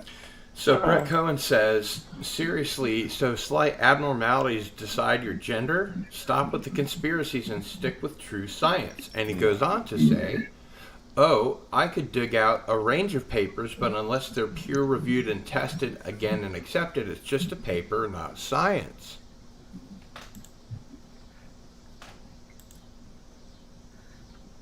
Oh, I thought we'd hear a whole range of opinions after that. Well, there's a lot to be said for making sure that your papers are reviewed and that the science is checked. But I'm basically accepting that that was yours, right, Ivan? Yeah. yours is based on a paper that does have those checks. I'm assuming that and accepting that prior you can to do more research validation. if you disagree. I don't care. Yeah, That's really not the issue. I'm not here to disagree. I'm just bringing that up against anybody who wants to bring that up in chat, whether they're joking or not. Yeah. And Antiderivative Jill says at Brett Cohen, yep, and confirmation bias often contaminates the conclusions people come up with. Completely fail me. Is your phone dying on you? Live at the Love Shack, is your phone killing you? Fallen asleep. He's fallen asleep, isn't he? No, he's frozen. Oh. He's suffering from data throughput. He's not getting everything he wants to over here. Well, that's certainly the case, yes. So I can never get my robot thing to work. The chat thing from Stream Elements. Yeah, I can't get anything from Stream Elements to work. That would be something except for the magic 8-ball. I wonder what her actual shoe size is. It could just be the photos. How tall are they, the Williams sisters? I don't know. I think they're like 5'10", 5'11". The feet are 8 inches. She's a man. She's a man, baby. Yeah. It's a man, baby. Yes, it makes you wonder, even if she's got both chromosomes, is she sterile because of steroid use or natural or otherwise? Fabulously wealthy, I'll give her that. Are you questioning her hermaphrodite? I'd actually say she's rich. I don't think she's wealthy. I mean, the guys who own corporations, well, they're wealthy. She got the Benjis way too early in her career. Yeah. So she I got the 8-ball to work for the rest of it. I got the 8-ball to work. Nice. Yeah, the 8-ball worked. Yeah. So yeah, something from Stream Elements works. Nice. I think I've been leaning towards Streamlabs myself, but I haven't been working on that much content-based work. So much for that. Well, I think Tim Possible has been. Tim, how's your channel going? I've just started messing with the Stream Elements thing. Streamlabs, I have an account, but I haven't done anything on there. But you've been dropping some mad videos, right? Yeah, I've been pumping them out a little bit more consistently. Yeah, trying to get hearing into lots of other channels. You have a channel? I got a sub then. Okay. Yeah, promote your channel, Tim. Yeah, Tim Stock. Check it out. Just type in Tim Stock. Tim Stock. Yeah, Okay. I think my last video was a Matrix video. I've been covering all that type stuff. Cool, man. Oh boy. If Nice. anybody needs banners or thumbnails, I'll create them. Just hit me up and DM me on Twitter. Cool. I'm pretty good with thumbnails. All right. Well, no, I'm just offering, and if anybody wants to create your own, go look at Photopea and stuff. It's free. I use Photoshop. Yeah, I know, Just, but not yeah. everybody has it. You know what I'm saying? So it's free. And Just it's in an army. browser. So Photopea. I'll write that down because I use some knockoff free It's right one here. too. yeah, it's just like Photoshop in every way and stuff. Really? Photopea. By the way, Photoshop CS2 is free. You can actually download it for free, and it's legal. Yeah, I've heard that, and I tried downloading it, and I couldn't. Yeah. So I'm not smart. And there's enough to always get the GIMP. free Photoshop. And there's always what? Okay.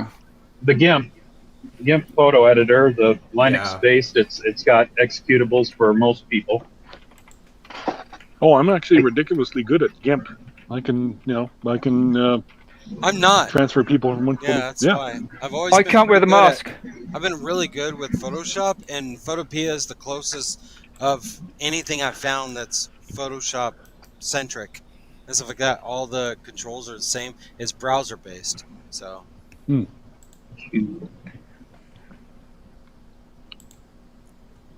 I would like to thank Antiderivative Jill for being here and modding for us, keeping us all safe. Yeah.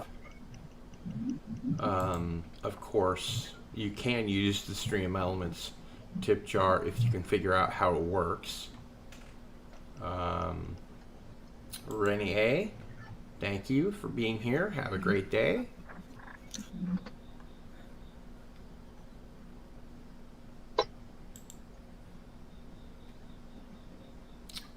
Renier said, da da da. And if she can't stay long, just wanted to say hi. Hi, Renier.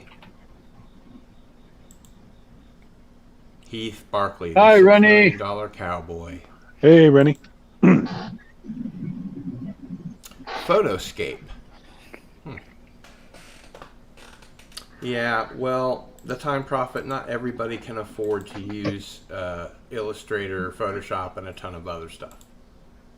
Especially since they raised the price. Yeah, exactly. The price of that through the roof. Fuck yeah, and that's the other thing too with freaking Photoshop too. It's like I've got a full fucking suite that I got and stuff, dude, for free because I'm an IT guy and stuff, dude, and I can't use it anymore because of freaking Photoshop because of Windows 10. What? It's BS, dude. Yeah. Photoshop works in Windows 10. As long as I'm working on my Mac G5, I can use Photoshop. Yeah. I use Windows 10 and I use Photoshop. So your suite is a more classic version of like a CS or something like that. Mm-hmm. Yeah, it's and Windows 10 denies it. Yeah. Mm-hmm. Yeah, that's the problem. Right. Yeah, that's why I found Photopea because I'm like it's the closest thing I found that's I'm used to using, and so I you know, in the community and stuff like that online, I make banners for people. I make thumbnails. I help them, and I also write up how-tos on getting started with you know YouTubing and helping them with doing thumbnails. I'll make one in PSD format and give it to them. I tell them it's deconstruct it, fuck with it, mess with it, break it, whatever, and you'll figure it out. So you know. What's your Twitter? Just a normie. I gotta. Just a normie 5. The link to just a normie Kim 5. Possible's channel. Okay. Sweet, thank you. And on nice. Photoshop. I mean, and yeah, I'm all over the place here. On Twitter and stuff like that, you can DM me. My DMs are open and stuff like that. Yeah, so contact me. No big deal. So if you need some help, let me know, man. So we'll do. I'm getting a little better. Normie got a follower. No, just kidding. And here is Just a Normie's Twitter. Oh. Now let me Anybody get my that would my like channel. to promote their channel, feel free to put the link into the private chat, and I'll move it out into the regular chat. Wow. Andy Masterson, I happen to know for a fact, has an invitation. So if you'd like to join us, then there you go, guys. Nice. There's mine in private chat. You guys, I'd appreciate a sub. I'll sub back if you sub to me. Oh, easily. Stuff like that, and I'd really appreciate it. I'm trying to get back to streaming live and stuff like that. You guys are more than welcome if you ever want to come on. If you want to ever invite me, if you invite me and stuff like that, try and get me on the weekends and stuff like that because I'm not available during the week, man. I'm too tired from work, so and all that. Okay, follower number 186 here. Here is the Time Prophet's channel. Please subscribe to the Time Prophet. Not Time Prophet, man. He always fucking like talks shit in people's freaking comment section and stuff, dude. Oh, I do all the time. He does, all the man. time. I know. Yeah. Watch out for him, man. Time Prophet always gets the Captain Spock all worked up. Ladies and gentlemen, Andy Masterson will be with us in 5 minutes. What?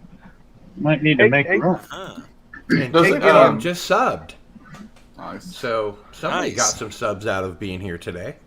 Nice. Follower I keep subbing to people. I don't know what the fuck I'm doing here. This is crazy. Yeah, I know, right? Shit. I have a question. How do you do the the watch party type stuff, do you use like 2 different StreamYards?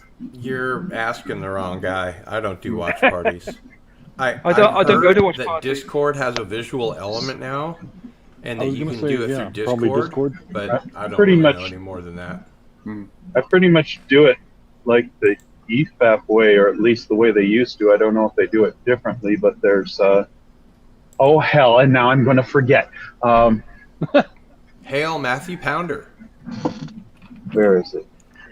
Cam says the Time Prophet is a fucking genius. Now remember, He's a if total you do, fucking wanktard. What are you talking about? No, just kidding. I am. Phantom Boomer subscribed to all the links. Phantom that have Boomer. been I put love up. that name, dude. That's Phantom a great Boomer? name. Yeah, I love Oh yeah. It's a cool name. Tim, there is a web app called Watch Together. That's WATCH, the number 2, GETHER, and that is a way to watch. Of course, that if you put any of that stuff into any of your links and it gets and it has copyrights attached to it, you're on your own. And please subscribe to the old Star Wars nerd. Hey Gil, I gotta jump out. I gotta jump off the train. But thanks for having me. I really appreciate it. It was great. Thanks for being here, man. Being on with everybody. Good job tying for thank first you. place. Thank you. I had a good time. Yeah, me too. All right. Hope to see you next week. It's nice meeting you. Yeah, man. next week. Awesome. Yeah. Hey guys, Nice meeting you. everybody on the panel has been great. I hope you guys have a good week. Good Just week an this week. Norman guy's a loser, though, man. You don't know shit. So much love All right, here. guys. Take care. All right, guys. Take care. See you later. Bye. Yeah, All have a right. good one. Okay. The Yeah. love Time Prophet. overfloweth. I freaking was sub to you, and it showed that I was not sub to you. Oh, it happens all the time. It Yeah. does happen all the time. It's just because you're an English wanker. That's all. No, he's an English wanker. English wank. Well, Wanker? actually, if you come from London, yes, but I don't come from London. So where do you come from? The Well, outskirts? Like that's any different? When I say I and don't come from London, I was actually born in London, but I've lived in the Midlands. See, you're doomed, man. Doomed. You were born there. Oh, you poor soul. Whenever anybody does a British accent, it's always Cockney. That's It always right. sounds Australian. That's right. I'm Cockney. There's not many Cockneys in Britain. Born in London, moved Look, to he's all Wales, stuttering all over the place. and Well, about then New back to Zealand. London. Triggered. The Time Prophet, is that right? Hmm? London, Wales, back to London. No, I was born in London. I Oh, moved God, to Wales. Wales is like No, the only I'm back in the Midlands now. Midlands. So what Yeah. is that, Yorkshire? No, it's near Birmingham. Land. Birmingham, that's it. Yeah. Yeah. Birmingham. Where Ozzy Osbourne comes from. Birmingham. Birmingham. Yeah, I come from Birmingham. Yeah, do. That's a Birmingham accent, which I don't do. The Phantom Boomer took down Birmingham? what contact Isn't that a he Brummie? had up. He was begging for 3 strikes in a row. Need to find time to rework what he wanted to do. Aww. I looked it up. Isn't Aussie a Brummie accent? Accent? Yeah, but Brummie is Birmingham. Oh, Brummie, okay. yeah. If you're from Birmingham, you're a Brummie. Gotcha.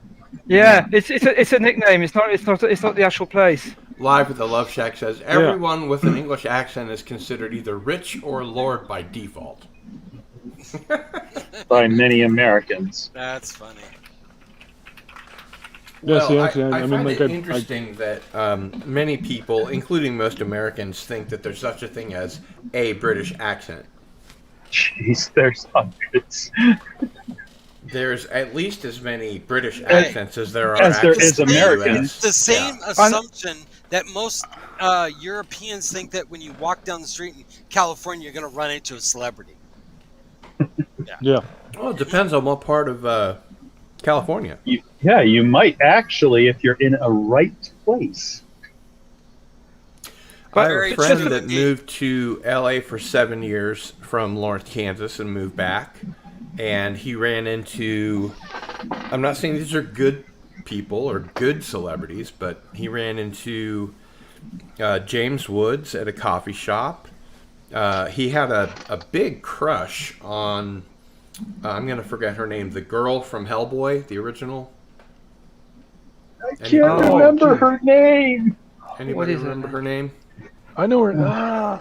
Anyway, he had a big crush on her, and she was either married or engaged, but like he happened to go to a bar where she hung out, and within the first month of being in LA, got like Selma Blair. Selma Blair. Oh yeah, Selma Blair. Got like a photograph and an autograph of Selma Blair's, and he's still got a huge Poor crush on her, her. man. She got MS, dude. Yeah, no good. She's a good actress too. That's She is a good actress. She's very good, very beautiful woman too. What's MS? Multiple sclerosis. Oh, dang. Yeah, and then the girl who played Kelly Bundy, she just got diagnosed with it as well. Oh wow! What's her name? She was a super Christina hottie. Applegate. Christina She still is. Applegate. Yeah. She still looks like she doesn't. She looks like she hasn't Christina aged. Applegate. Yeah. Robin Hood doesn't really exist live at the Love Shack. It's a legend. Are you sure? It's not history. It's a legend. He doesn't really exist. Are you sure? I'm pretty sure. What about Robin and Ladies and gentlemen, Andy It's a series of Masterson. legends. That's exactly what it is. Hi, everybody. Hey, Andy. Hey, Andy. Hey, Andy. How is The everyone? craftsman and martial artist. How's I it got to going? conclude the martial artist thing, or else Cardinal He'll Sin will beat you slap up. me. No, he doesn't beat me up. You beat me up about not mentioning that about him. No, I won't beat you up. But I do have to say, Verbally. Andy, your continued Pain is a Pain video, your continued Pain is a Pain videos, that sounds wrong, but they've been very helpful. Oh, great. Thank Yeah, you. hopefully Tuesday morning I should be able to do another one, kind of like a follow-up. And I think the next one I'm going to do is just sort of a go from one right into the other, like a series, so you can kind of follow along with it. Like each one will progressively kind of help things. It's stuff that I wish more people paid attention to and took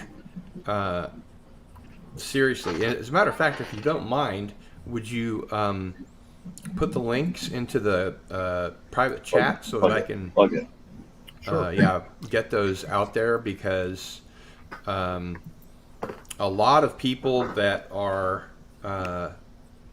on YouTube, whether they're just personalities or content creators, are chronic pain patients, as I am, and this kind of low impact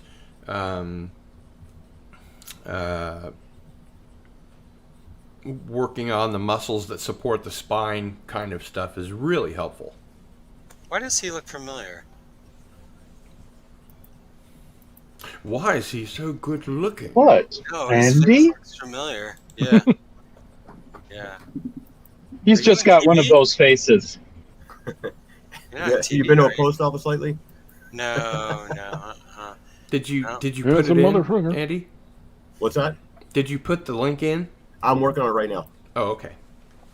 He's a little slow. He's older. I'm- Okay, you got to watch I'm out, old. man. He just doesn't know how to Yeah, work and he, the and he mouse. just taught like 20 people in their 70s how to kick your ass. Nice. Actually, I just got home from obstacle course practice. Oh, right. Yeah. I couldn't do that. I mean, like that American Ninja? Yeah, we do twice a year. We do it. This is number 14 Really? we're starting, and that's on October 6th. And all the proceeds go to charity. Goes for a charity Wow. order. And it's it's tiered, so that people of all different levels can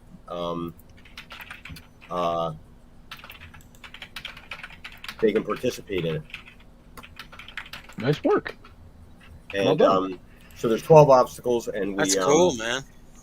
Yeah, it's a lot of fun. Awesome. I bet it's a lot of work. Yeah, it is. We keep everything up all year long, but it's you have to go and clean things up. You have to really rework stuff,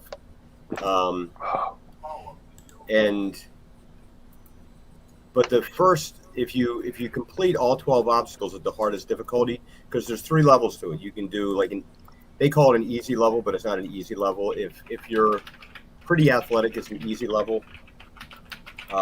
If not, it's kind of difficult. Then there's a hard level, then there's a really hard level. If you can finish all 12 obstacles at the hardest level, you're automatically qualified to be an American Ninja Warrior for the tryouts. Oh, wow. Yeah, it's called Goliathon. So if you and everything benefits charity water. So far, we've raised $375,000 for drinking water around the world. Oh, good. Oh, nice. Good for you. Yeah. Well, please check out Andy Masterson's videos at these links and spread them around. More people need to watch them and partake of them and know about them. It's kind of sad that I work with kind of partner up with some physical therapists and some chiropractors, and they're all telling me the same thing. They're seeing people in their 30s come in with conditions they used to not see until people reach their 50s. Yep. And it's all from the chronic sitting. Everybody's sitting too much. You're not using. Yeah, I sit a lot at work. I'm a IT system administrator. Yeah. And I get up and walk. I walk 2.5 miles around my frickin' building at lunch. Yeah. So I remember back in the day, before I could donate plasma, because I was a vegetarian, they made me run around the building 2 times before I could get my blood pressure high enough to donate plasma. It was actually kind of a workaround. And please subscribe to The Time Prophet. He has a website right here. Well, part of it's the sitting. Part of it's people believe that they have to have a gym membership to exercise. Oh yeah. You know, I heard it over and over in the last year and a half. Well, the gyms are closed. I can't work out. Yep. I'm like, shit. I've been doing push-ups. I've been doing a home workout program for over 5 years now. I wouldn't even consider getting a gym membership. It's a waste of time and money. Quite a bit of weight, as I recall. Yeah. I just go for a 2-mile walk every day. Yeah, exactly. First thing in the morning, every day. I can't do that where I live. It's too fucking hot. Oh. There's a guy who has a push-up routine that he did on a medicine ball. And he did a series of 8 different styles of push-ups on his medicine ball every day. And very, very strong guy. So he's out with one of his friends who was an avid weightlifter. And so just for the heck of it, they brought this guy into the gym to see how much he could bench press. 450 pounds just from doing push-ups. Wow. Yeah, that doesn't surprise me. If you see this in martial arts too. If you're familiar with any of the Okinawa styles of karate, they usually have a punching target that's just an upright plank, right? And often covered with either rope or leather or whatever. And there's a 70-some-year-old sensei was just walking by one of those and just took a random punch at it, broke it off. Huh. It's all from just precise, repeated, mindful practice. You develop strength over a long period of time by doing this exercises. Consistency has so much more to do with strength gain and just general fitness than am I doing the ideal workout program? You know, that's just not. It's not where it's at. And with as little exercise as most people get anymore, and as much as they sit, really even the most. I can't do more than 3 push-ups. I've tried. Well, see, that's the thing. Well, me either. Not for a long time. I mean, hail that 70s rock band. I was, as a kid, I was never able to do a proper push-up. Never. It's taken me years to work up to actually being able to do one. My strength is not in my arm. It's all in my leg. I was always too tall to be able to do any of those, climb the rope or the pegboard or any of that stuff. Right. See, the problem is part of it is the 2/3 power law. Right? Strength is proportional to cross-sectional area of muscles. This is true across species. But cross-sectional area is proportional in human beings to the square of your height. But your mass is proportional to the cube of your height. And as a consequence, the taller you are, if you're evenly proportioned, you take the same proportions and size them up. The taller you are, the harder it's going to be to do body weight exercises. You'll always see this. The smallest guy has the easiest time doing pull-ups. Yes. Always. I think pull-ups are really, really hard for me. I think I'm I mentioned really just getting to on the a point where I can sort of episode do a couple of them in a row. that I'd been a competitive swimmer for 7 years on our local swim team. And in high school, I wanted to join the diving club, I guess. And the coach wouldn't let me because she said that I had too high a center of gravity and that I couldn't dive. So that summer, I spent all 3 months of the summer, trying successfully to do a 3.5. So I would, hit the board, go up as far as I could, curl, tuck, and spin as much as possible, and then open up before I hit the water. And it took me all 3 months, but by the time I was done, and I went every day, and I did it for hours and hours every day. And by the time I was done, I successfully did a 3.5, and when I came up, the entire pool was cheering. And I was looking around like, what is everybody cheering at? Oh, me! And then I went back the next year and I told the coach I, trained all summer long and I can do a 3.5 now. And she said, I don't care. You still have too high a center of gravity. You're not going to be on the diving team. I might have been a brilliant diver, but I'm scared of heights, so I can't go up the ladder. Yeah. I kind of feel the same way about cliff diving. I think that would be a lot of fun, but I'd be way too scared.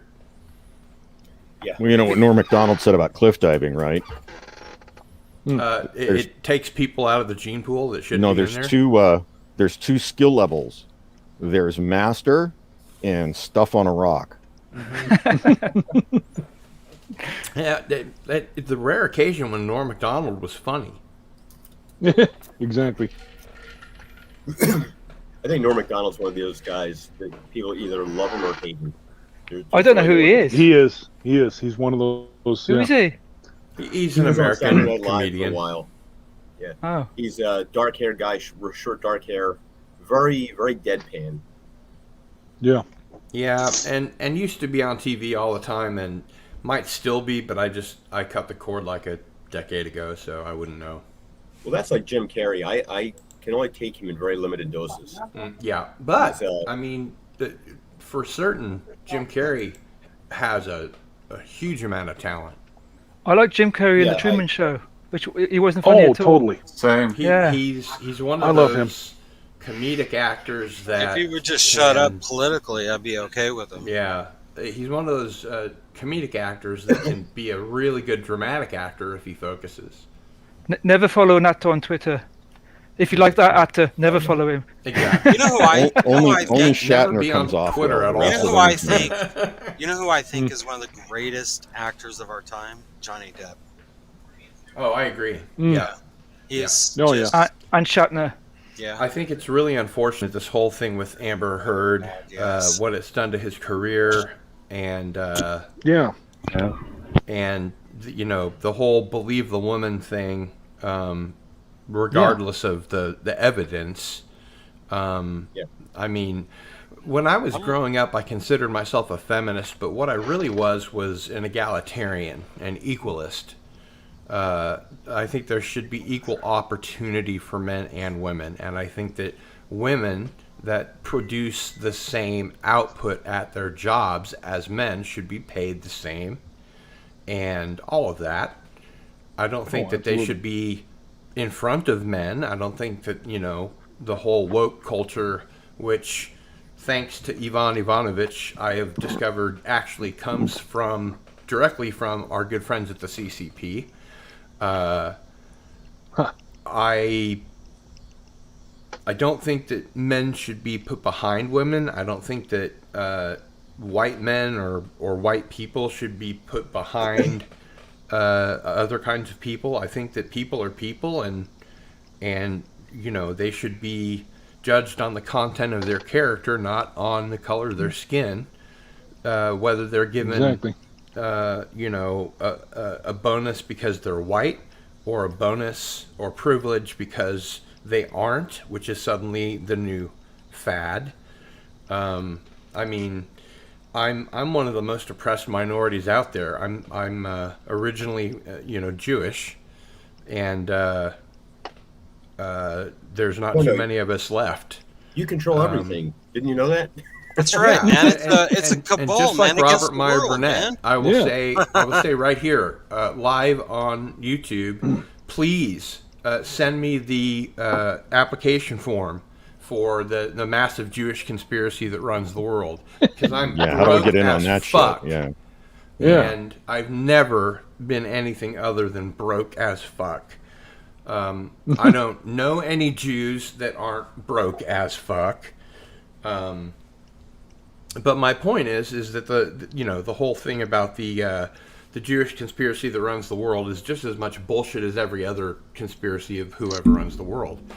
And I think that everybody should be judged on the content of their character and not anything else, really.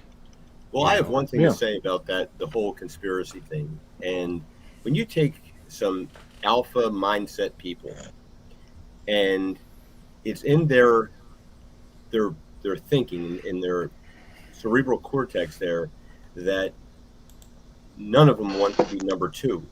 So they're all competing for that number one spot. And at some point, somebody's going to have to settle for number two. And I don't see that happening. So there's I just don't believe that people cooperate that well together. I mean, any workplace you have, nobody can keep a secret. Everybody knows that, like, the guy in cubicle A and the girl in cubicle J are sleeping together. Oh yeah, totally. Everybody knows. I'd be happy to be number two in most everything. Like the Olympics, I'd be number two. That'd be awesome. But that's the thing. It's like, that's one of these. In the lottery, the Powerball, I'd be happy to be number two. I take your meaning. I'm making a joke, but I take your meaning, and you're right.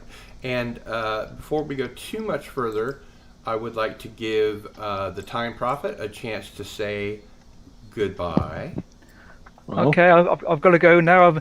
I'm still building my 3D spaceship at the moment. It would have been finished, but I've decided to rebuild the middle part completely. So you talk about that every week. I know. And still there's no spaceship. Man, it's got small hands. Actually, okay? I have shots of the spaceship, but basically I wasn't happy with the middle and I wanted to rebuild it. So you put a submarine in the middle. Yeah. No, it's now got 3 times as many polygons, and it's a lot rounder than it was. Oh, in your computer. Yeah. Oh, I thought you meant, like a model. It is a model, but it's a computer model. Yeah. I don't do real models. I do 3D models in computers. My late father-in-law was Jewish, mother-in-law Catholic, double whammy of guilt around the house. Exactly. Well, the Time Prophet, it's been wonderful having you on. I hope you'll join us next week on Cardinal Sin And Friends. Okay, it's nice talking to you, man. And I'll be here. Yeah. Study up for your pop culture, man. I watch stuff all the time, but I don't retain any information. And send me a tweet, a Twitter DM about the stuff that you're good at and that you'll know, so that I can add those kinds of questions. Yeah, that's a little cheating. Everybody on the panel is welcome to do so. Time and relative dimension in space. Send me stuff that you know about, and I'll put it into the quiz. I knew some of the questions you asked other people. All the Doctor Who ones. I know. I tried. I made equal amount Doctor Who questions as everything else, so I did my best. But I'm the kind of person who watches the program. I'm 10 minutes later, I've forgotten every name in that program. I can't remember the character. I'm the same way. Anyway, I'll be off then. Bye then. Right. All right. Have a good one. Bye. Bye. Yep. And hail Jet Sparks. Be Eddie Murphy. Yeah, I say it's a failure of writing if you watch a film or a television show and at the end of it, you don't know the name of one of the main characters. Oh, totally. So I left the theater from Phantom Menace not knowing the name of Liam Neeson's character. And the way I found out was somebody I knew went to Taco Bell and got a cup that had his picture on it. If you have to go to Taco Bell for your trivia, then you're probably... See, and I don't go to Taco Bell, so I was really behind the 8 ball on that one. Well, good thing there are all these corporate tie-ins, right? Ooh! Let's look at Andy Masterson's cool... Help to make up for the bad writing, yeah. Nice. Did you do that head sculpt? No, this is not head sculpt. Oh, okay. I was like, damn, that's good. Yeah, not that you couldn't, that's sick, but, man. I mean, that actually that looks like sick. Liam Neeson. And when you compare it Yeah, to it does. Damn, no, you collected Hot Toys? Nice work. That Sideshow did, it's like, it's night and day. It's not bad. I mean, I'd be happy if I sculpted that head. Yeah, me too. Damn, like, man. This thing is amazing. That's pretty good, though. Yeah. Damn. How's the Cardinal Sin action figure coming along? Whoa! Look at that, ladies and gentlemen. Who is that? That's Cardinal Sin. That's not Cardinal Sin. Yes, it It looks like a pale freaking model of somebody. Oh, there you go. Holy shit. I need sunglasses just to look at Cardinal Sin, man. That's the whole point. No wonder he wears sunglasses. Okay, I want my Cardinal Sin action figure. God. So yeah, how much are the Cardinal Sin action figures, Andy? What's that? Live at the Love Shack said he wanted Cardinal Sin action figures. How much are those going for? We'll I have to find out the going rate on the bodies and stuff like that. It's been up and down a little bit with all the over or under $50. Oh, it'll be over $50 just because materials. The bodies themselves are running about $25 now, and you need boots, an insert to fit a rubber insert to fit on the head on. Sunglasses are going to be about $8. So already, and that's without any that's without the work put into like making the rest of the clothes with the T-shirt with the the Misfits logo and Crimson Skull. Man, that is perfect. So very nice. So under $50 plus shipping. Exactly. So I'd probably think I could probably turn them around for about $75. Nice. That would be okay, $75 plus shipping. Okay. Yeah. So, but I have to get I'm looking around for the dark glasses have been out of stock from the one supplier, so I got to hunt around and see what I can figure out. Very nice. But I have one to send out to Chrissy Mayer probably Tuesday. You've probably seen her on the Friday Night Tight shows with the crew over there. They have her on as a regular guest. I stopped watching Friday Night Tights because they had Alex Jones on. Oh, really? Yes. What's the problem with Alex Jones? What's wrong with Alex Jones? He doesn't belong on Friday Night Tights. Friday Night Tights is about pop culture. It is what it is. Hey, Ted, isn't that a really cool Cardinal Sin action figure? That is an awesome Cardinal Sin action figure. Don't you want one? I would love to have one. Okay, I was actually thinking about that. Okay, excuse me. And Andy Masters on Twitter is Andy Masters on 6, right? Yep, that's me. I never really thought about you could just buy bodies like that and then make your own figures and then sculpt your own head. I got a 3D printer. I could 3D print a head. Yeah. Okay. I have a special request. Can you make 3D printed Tim Possible action figure? I don't 3D print anything. I'm like I have to do can you sculpt? Can you sculpt an action figure of Team Possible with the same hair? The hair, that becomes a problem. Okay, so it depends what you want your action figure for. Like you look at this guy here, he's got the long hair in the back. The closest you can get from the original piece, the better. Let's put it this way: if you don't want the head to move, yes, I can sculpt it. Now, the other thing is you can buy wigs that go on top of it that make it look realistic. There you go. So you have like the Tim Possible look there, or the Culture Casino look that have the old long flowy hair, Flavors and Equalizer. Those guys you can get actual wigs with. But I'm working on, within the next 2 weeks, starting up a channel just on how to get into 1/6 collecting on a budget. Because some of these figures are they're very, very expensive.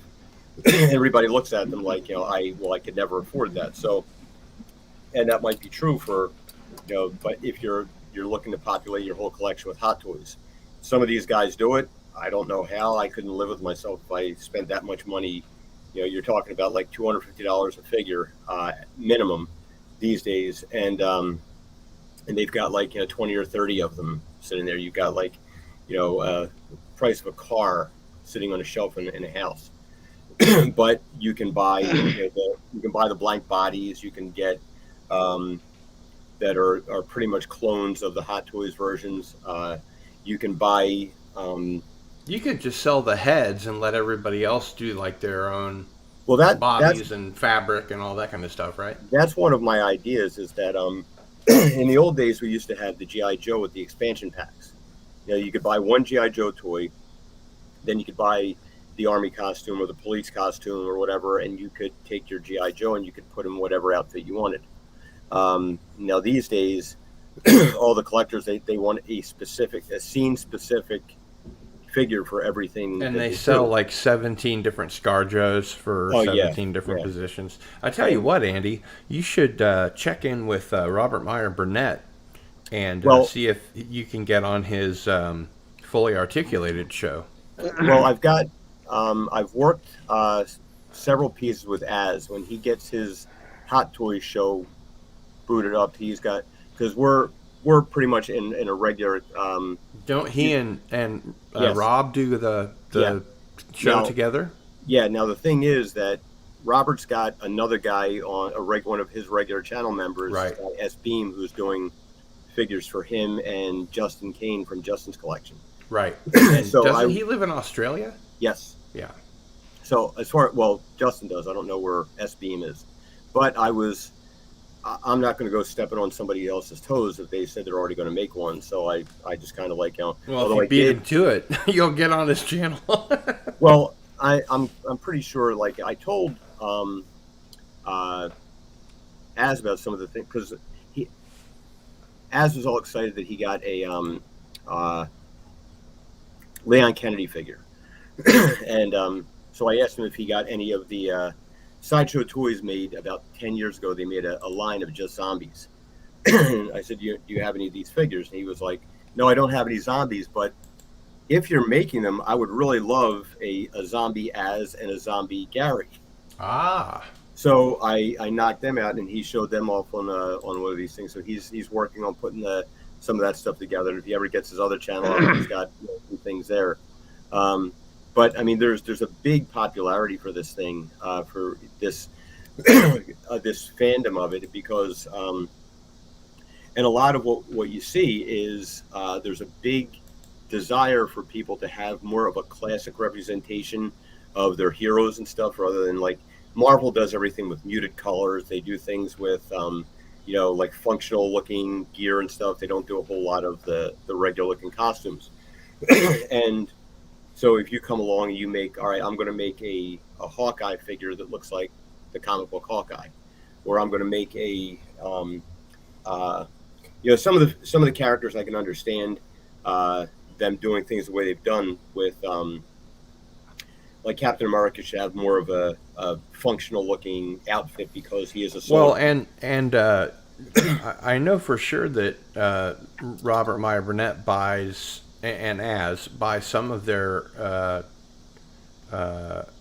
what is it, 6th scale figures yes. from an unlicensed knockoff type place, so they don't have to pay the Hot Toys money. Well, that's the funny thing. It's like but then you run into the copyright problem.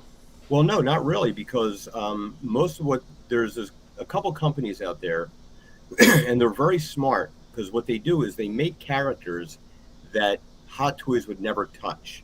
So Hot Toys, because of all their expenses and everything, they've got built-in costs to these. So they're not going to touch a character that they can't move a lot of. Mm-hmm. So a lot of these second-tier figures you're not going to get. They just made one of the classic Green Goblin, and it looks just like right out of the comic book. And so, like Red Guardian, they're not going to make a Red Guardian. Actually, Hot Toys says they're going to make a Red Guardian, but Hot Toys has done this quite a few times where they show a prototype, but then it never gets released because they don't. Their internal studies don't see that they're going to sell that many. And you'll see like there's a lot of figures that are sitting on the shelves there that occasionally get like prices dropped and things like the Captain Marvel figure. Well, I've heard, Rob say several times that, he'd finished paying off, X or Y figure or toy or whatever, and they refunded his money and said that they ended up not making it because they didn't get enough orders. I think they have to have a minimum of like 3,000 or something like that. Something like that. And a lot of their market, they cater towards Hong Kong. So if it's not going to sell in Hong Kong, and they look around to the market, because I'm big in Hong Kong. But they've done a lot of these figures that they've shown prototypes of, but they've never made. Now they made this Green Goblin figure, and Hot Toys made they released a pre-order of a classic suit Spider-Man, and this is the one that I've always been waiting for, because I was like, I look at these. I made the mistake when I first got into this. Like I started off with doing 6-scale Hasbro Star Wars toys for my son. When he was little, he was playing with all the Star Wars toys. So I just kept collecting these things, going on eBay and buying them. And I was on some web forums to try and find out when figures were going to be released. Is that how you started making your own? Yeah, I was on this forum, and they talked about the whole process about how to sculpt and how to make your own out of resin, so it's not clay, because clay will chip, it'll break. So I took an episode 1 Anakin Skywalker figure, popped the head off, I sculpted one that looked like my son, put it on there, and he had his own figure. Then my daughter wanted one, and then they wanted one of me, so I made one of me so I could play Star Wars with them.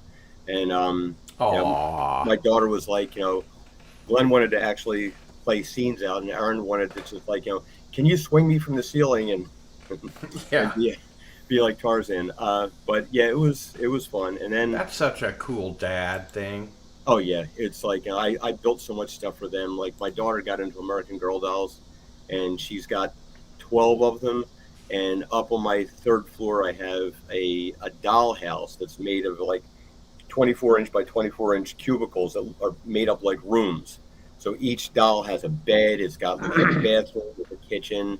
Wow, all the stuff I made for them. That's like hardcore. Yeah, and my son, we made sort of like a Death Star base that he could add on to with his Legos and stuff, and he had a great time with that until he outgrew it, and which is very, very sad.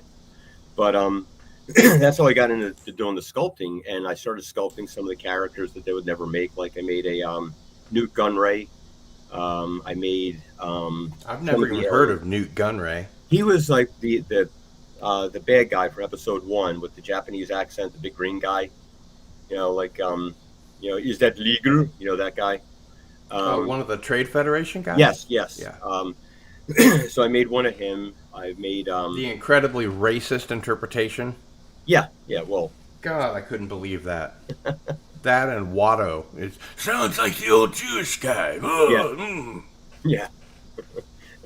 And mind tricks don't work on me. Only money. Yeah. There's no subtlety there, right? No, not at all. But so I started doing those things, and like over time I've gotten better with sculpting. Funny, don't you think that he owned a lot of slaves, huh? But that nobody in that production ever dared say, George, that's a really bad idea. Well, yeah. After Gary Kurtz. He divorced Marcia. It was all yes men all the way down the line. Yeah. And it's a shame. It's silly because, because he needed somebody to say no to him a lot. Well, I think George lives in a different world than most people. He's probably like a little Asperger's-ish with like not really getting other people. Yeah, that's why he's not a actor's director. Yeah. And he's great with theme. Something I didn't realize about the original trilogy was the breadth of his knowledge about other cultures and languages and the spiritualism, like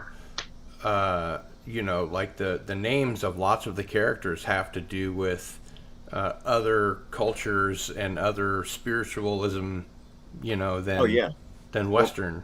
Well, Qui-Gon is it's Qigong, and Jin is a form of energy derived from Qi. It's the obi is the sash that's worn on a samurai's belt.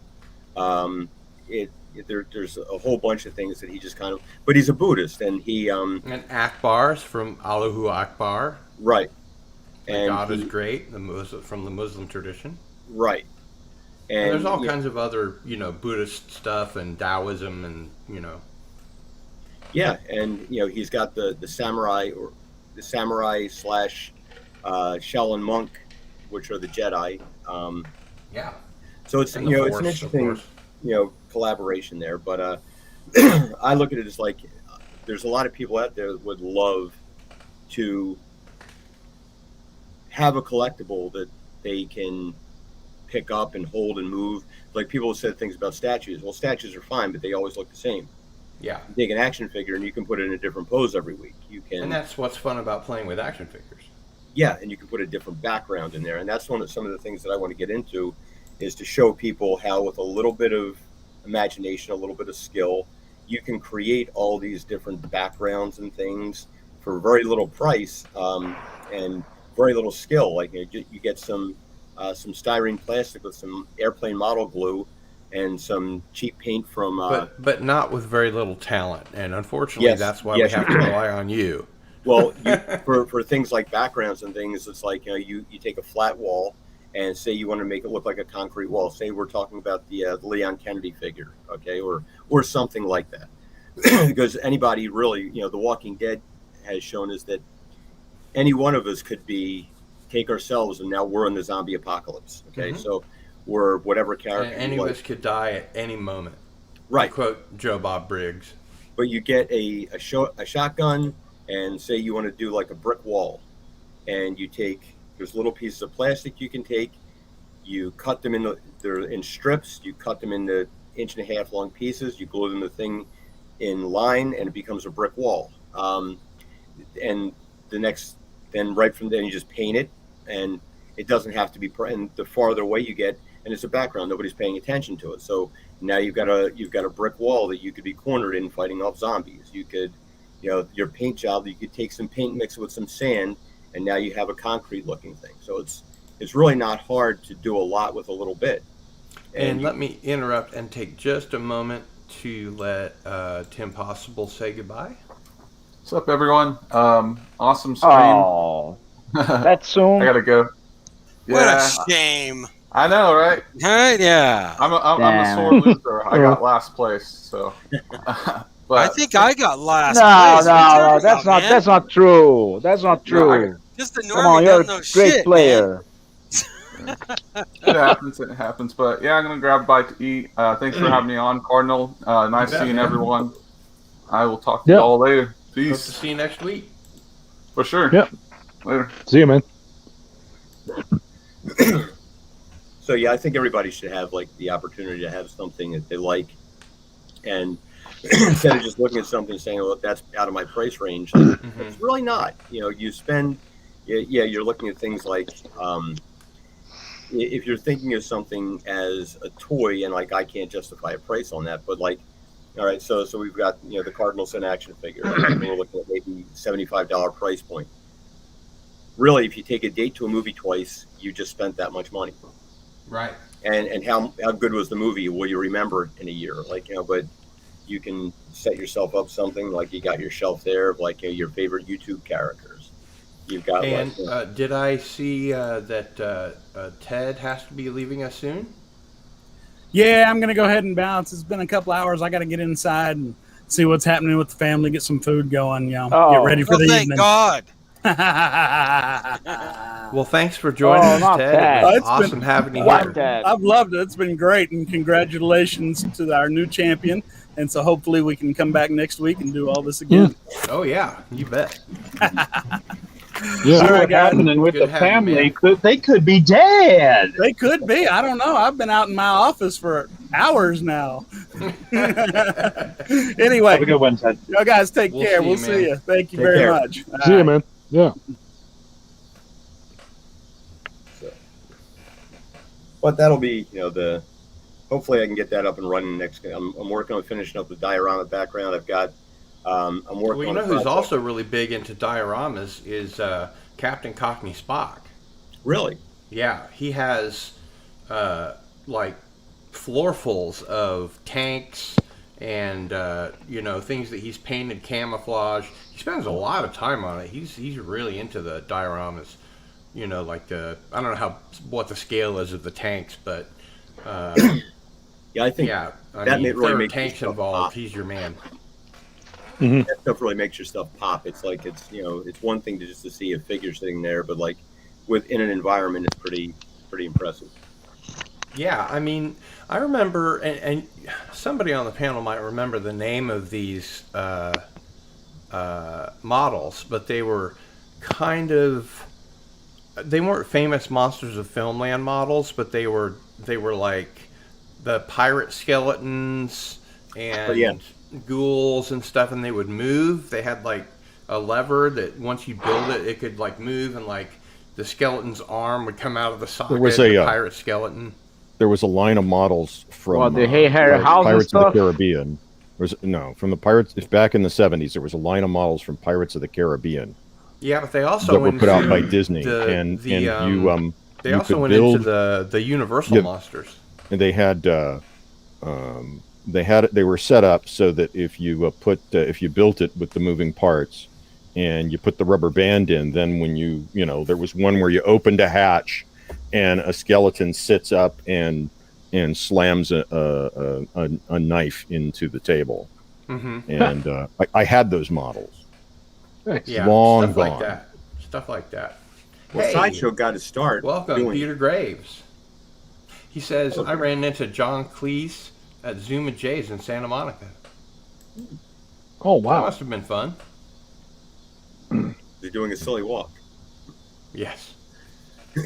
Sideshow Collectibles got their start doing Universal Monsters and in 6 scale. And I've got a few of them. They're really, really good. They had a really good idea too, because they made 2 different versions of a lot of them. They made full color versions and they made black and white versions. So you could get. That's cool. Yeah, it looked like it was the silver screen Nice. edition or the color version. And they. Oh, wow. Okay.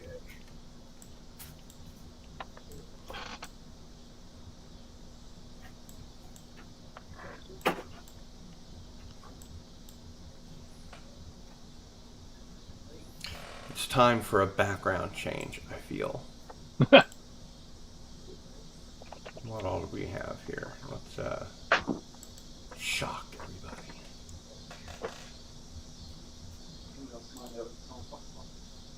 Okay.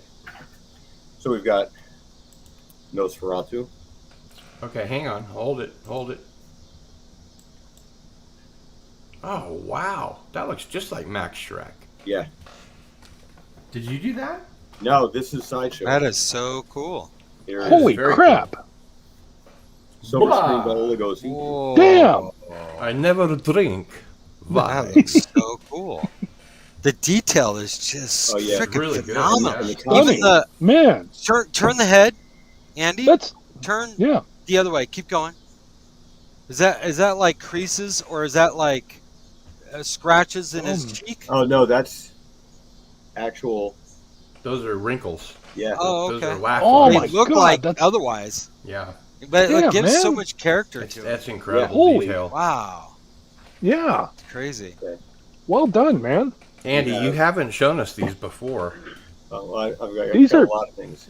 So Ooh, Oh, That's not too bad. Oh yeah. yeah. Oh, Now you're talking nice. my language, Andy. Yeah. Yeah. My dad actually saw the original Frankenstein in theaters back in 1934. Oh wow. I think it was 1931. Yeah, well. And Wolfman. Oh, it's not nice. too bad. Yeah. Wow. Ah. Kind of reminds me of Teen Wolf a little bit. Yeah, this is the black and white version, Yeah. the silver screen edition. Yeah, yeah. And I've seen those. I here- remember those. My aunt raised me. Even a She's- man who she was in her, says she was his 88 when prayers she died by a few the- years ago. by And the stuff, so I night- grew up on all that old stuff. The moon. Yeah. No, I don't remember. Okay, so here's my. This has got to be the Phantom of the Opera, right? Nope, London After Midnight. Oh, God, that looks so good, dude. Yeah, can you bring it a little closer to the crap. camera? Lon Damn, Chaney man. Sr. in a lost film. Well, okay, same thing. Yeah, there are That no is existing copies phenomenal, left of it. man. And it's got real hair. Oh, there's no existing copies of the film? Nope. Oh, No, there's like bits that and explains pieces why I of haven't seen it. Yeah, but they're Wow. all lost. He comes with this little lantern, and like the costuming and everything. It's really. So how do really they good. how do they know on what How to do they get base it? lost? Like the poster? Do you Yeah, know? they have some images and things, but the actual footage is gone. Going But over it, or was it destroyed? It was destroyed. There were like there weren't that many copies out, and like, there was a fire or something. And Gotcha. in the Damn. Yeah, those silver nitrate things will go Thanos. up real quick. No, it wasn't Frankenstein. It was Frankenstein's monster. Frankenstein is the name of the scientist who created the monster. The monster itself Very has true. no name. I thought it was Adam. No, the monster does have a name. It's Frankenstein's creature. Yeah, the monster's name is Okay, Adam. creature, but No, in the film, the doctor names him Adam. In the film, he Even names a him. Yep. man I whose will- heart is pure and says his Selling prayers your by kits? night may become a wolf when the wolfbane blooms. There you go. Is born. You know what? I forgot one. Hang on. I forgot one. That's one. I had 3 of those kits. That was one of the ones I had. All of them had some kind God, of a even moving part. his unfinished basement is cooler than my place. Yeah, yeah. I'm serious. I agree. Yeah, man. Andy just walking into the shot is cooler than my place. So, Bela Lugosi as from the Gypsy, Bela the Gypsy and the Wolfman. Mm-hmm. So with the outfit. That's cool. That's Yeah. not bad, dude. I like So- the detail of the head, though. Yeah. Yeah, these are Oh. all sideshow. These came out probably about like close to 20 years ago. Oh, wow. Yeah. Yeah, they don't really Ridiculously make good that anymore. detail. We've kept them in really good Amazing. shape. But you can find Yeah. them on eBay, relatively reasonable. Relatively. It looks like Ivan Ivanovich. Ivan, how are you? It could be like you could look at it like probably about $150. You could probably pick each one of them. Now, that's when they were first released, they were about $40. But now, like it's been a while since they've been out, so to track them down. But somebody's always selling them. But it's a good, a really nice. Like if you love the Universal monsters, it's a great. Great series they have. I think the rarest they have is the Creature from the Black Lagoon. And, yeah, what a great picture. Yeah, and it's The an Gill amazing Man. figure they did, and it's Somebody very made rare. a T-shirt for my 50th birthday bash that said it had a picture of the creature from the Black Lagoon, and it said the Gill Man. Gill Man. Yeah. What about the Plan 9 from Outer Space characters? Those are tier 3 characters, right? Yeah, well, Sideshow did a lot when they first got started. It's a shame because they've been doing some stuff that's kind of pretty shady lately. They're what was the name of the big wrestling guy? in that movie. It was Vampirella and oh God, what was his name? Tor Johnson. Oh yeah. And then you had the best line from any science fiction movie ever. The guy in the UFO who says, "You people of Earth are idiots." I love Plan 9 from Outer Space. But yeah, Sideshow, when they first got started, they did a lot of very obscure licenses because they couldn't afford much. So they went for, they did Universal Monsters, they did Legends of the Old West. Sideshow's a pretty big company now, huh? Yes, they are, and like, which is really kind of screwed up with them too, because they're going after some companies in Hong Kong, trying to get them shut down because they sell the same product, and they sell unlicensed product, but really it's like they buy and sell. They're a retailer. They buy and sell things from a lot of different companies. But Sideshow's got this thing where they're trying to be proprietary now and protect their brand. Sure. And it's really because they have Sideshow has exclusive distribution. Well, not exclusive distribution, but the main distribution rights for Hot Toys in America, and they but they're going after a lot of these like third-party companies that do unlicensed stuff. Yeah. And which again, it's really stupid because again, it's not something that Hot Toys is going to produce. Yeah, it's not like it's going to take money out of their pocket. Yeah, and like there's a third-party company that just did a figure that I want to get. It's Sam Elliott from the first Ghost Rider movie, where he plays Carter Slade, and he's got the nice. Oh yeah, and what would go along with that really well is Peter Fonda's Devil. He was great as the Devil. Yeah, I love movies that have the Devil as a character or deals with the devil or any of that stuff. I just, since I was a little kid, I mean, again, coming from a Jewish household, I was always fascinated by the Daniel Webster, whatever Webster, the Devil and Daniel Webster, all that kind of stuff. I've always, all the way through to The Omen. I've always loved that stuff. Well, my favorite version is in Constantine, the movie. Yeah. Like the end of that's just like, where he's just like. And I've always had a crush on Tilda Swinton, so. Well, where he's like oozing like tar and he's like, it was Lucifer takes all that cigarette tar out of his lungs. Spoiler, sorry. If you didn't see the movie 27 years ago. With Rachel Weisz, who is like, as far as I'm concerned, he defiles the very earth as he walks on it. He's got to leave it messed up. That long? Rachel Weisz is a massive hobby and a great actress. Yeah. Yeah, I love watching her. She is so underrated. She doesn't do enough variety. She's got so many things that she's done so well. She, the Mummy movies where she was like lighthearted and comic. In Constantine, she was very kind of grim. There was the movies she did were with Liv Tyler, and she's just sitting back in a chair, like kind of like little just being upper hot class. Yeah, like is that the one where they committed suicide?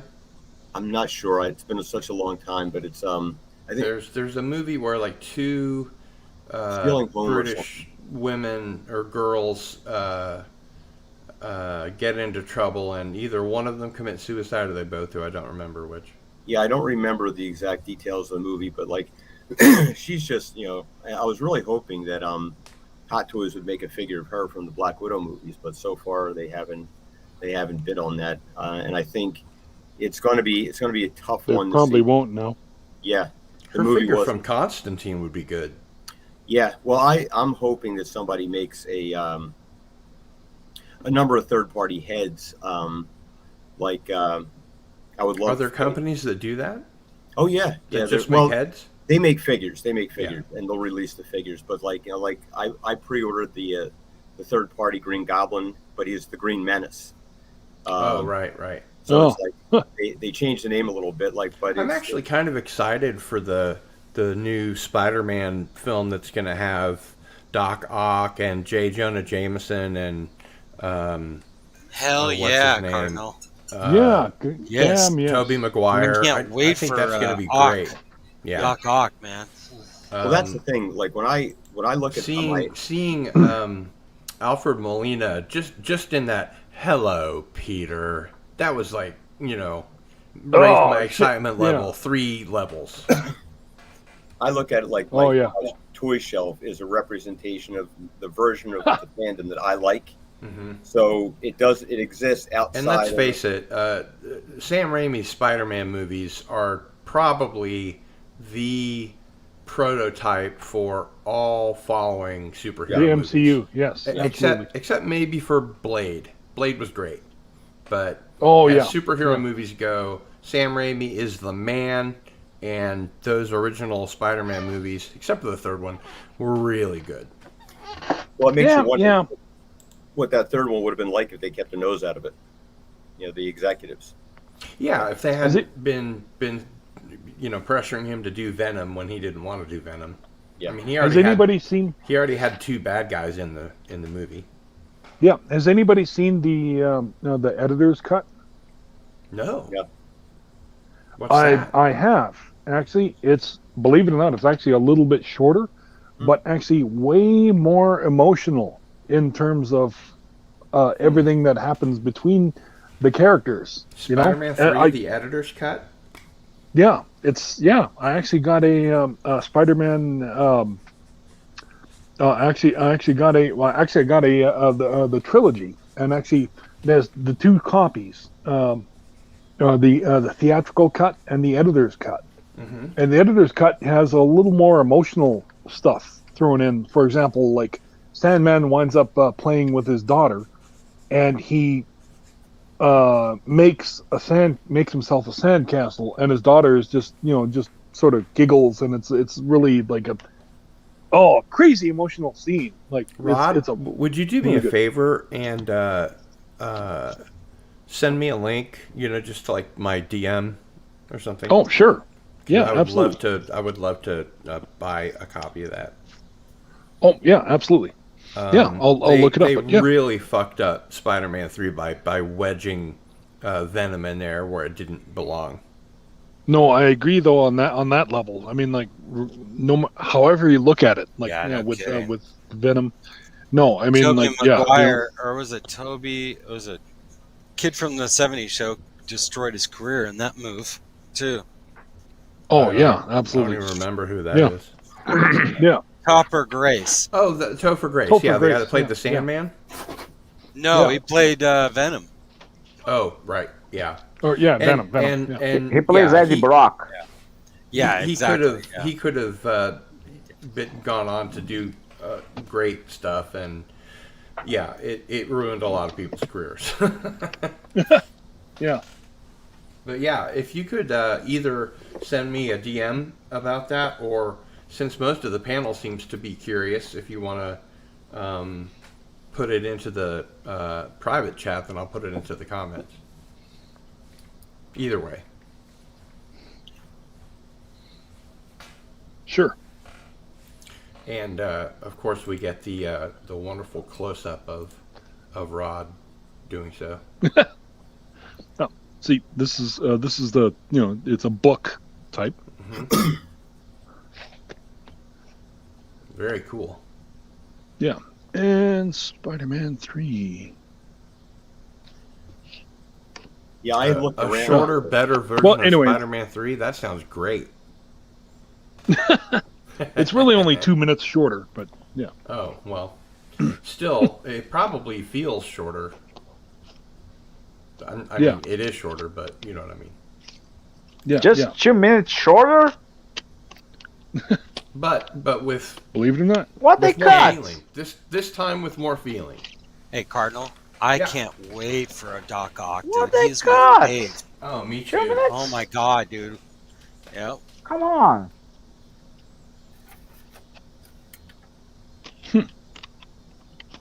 Yeah, no, Doc Ock coming back, Alfred Molina coming back. I'm not sure for how long, now that you've said Topher Grace, I can't. Tobey Maguire. I'm not sure for how long Tobey Maguire is going to be in the film, but I can't wait. It's going to be awesome. We don't even know if any of them are really there. Yeah, Well, no, it's not after 100%. seeing the new trailer, I think we can make a pretty good guess.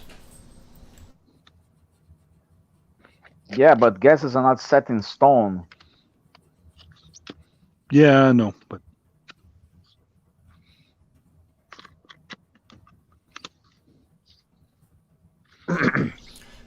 I'm just psyched to see it.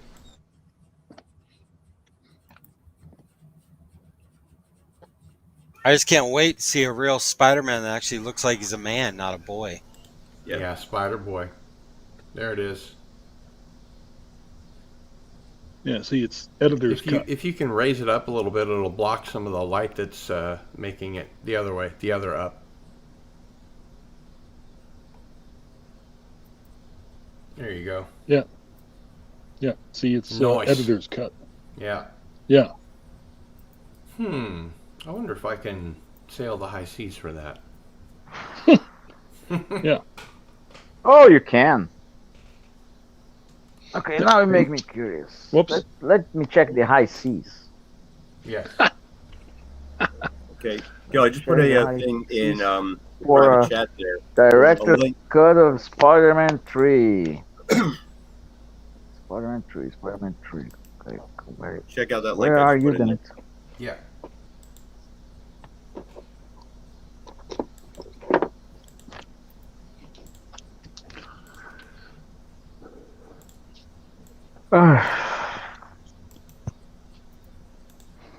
I have to miss the admit, I feeling like it to be also- excited about any particular movie.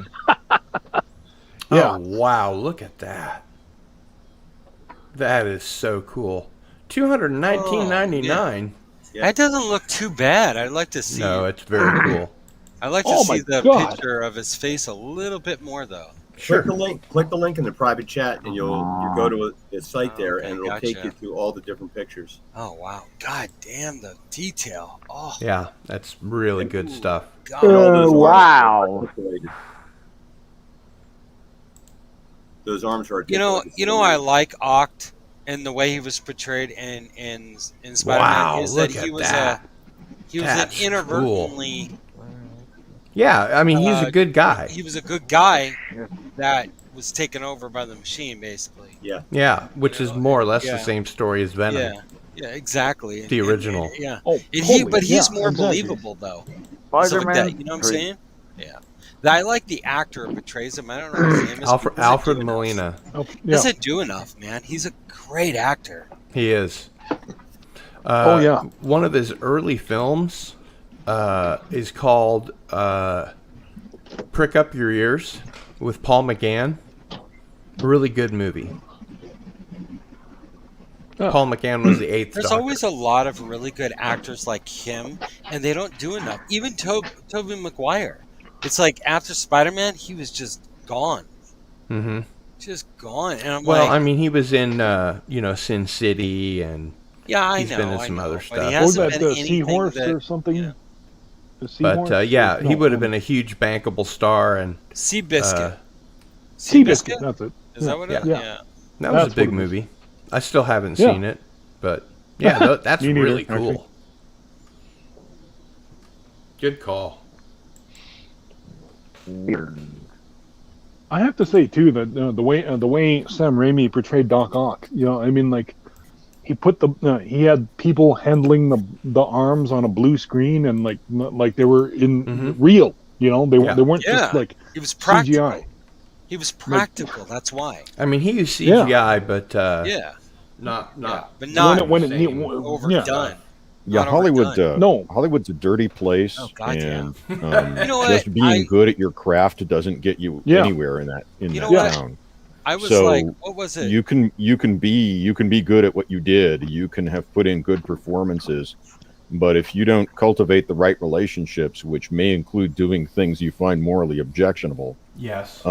then you're out of the business, right? Yeah. Oh, They make you all kinds of promises, we'll build you up, but the moment you're like, hey, I'm not comfortable doing this, they don't want to know you. Yep. No, yeah. Like, God forbid you should be, dependent on Leslie Headland for your job or something. Well, I mean, take Chappelle, for example. When he said he wasn't going to dress up like a woman, they were like, hey, well, are you really committed to this?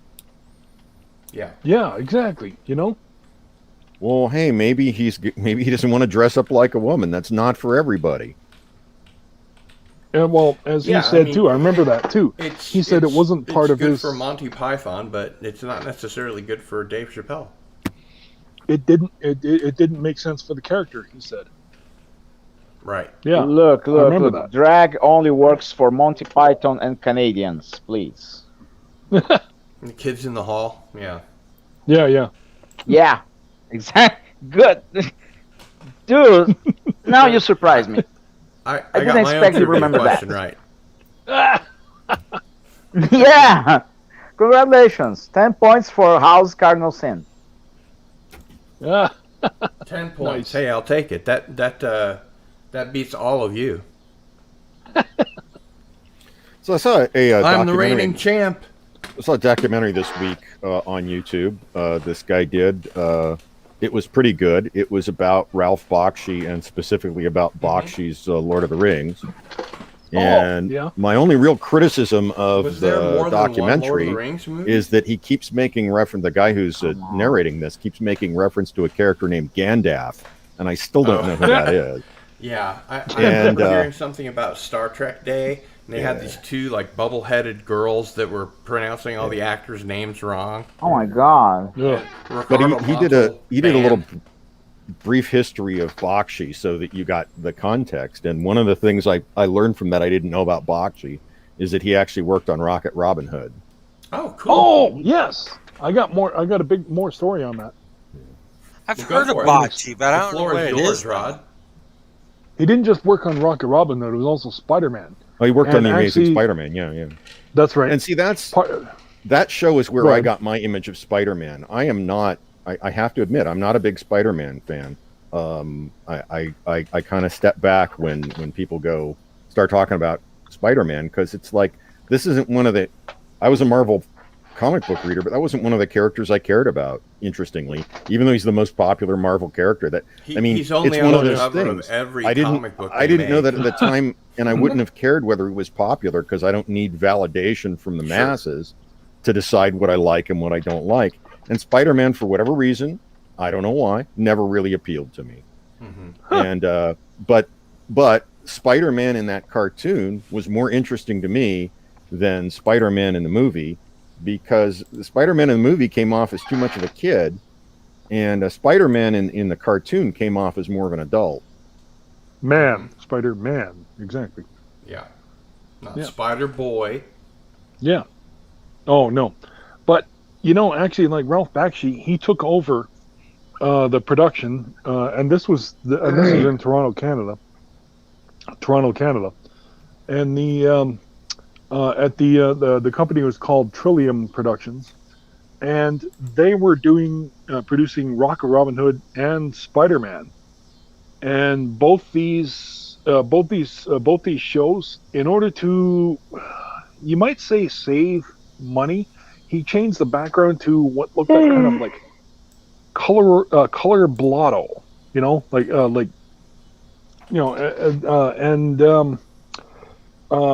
from what I understand too, a friend of mine who is actually an animator right now, today, he's actually done like Arthur, he's done Forget About It, he's done a bunch of other shows that, well, you probably haven't.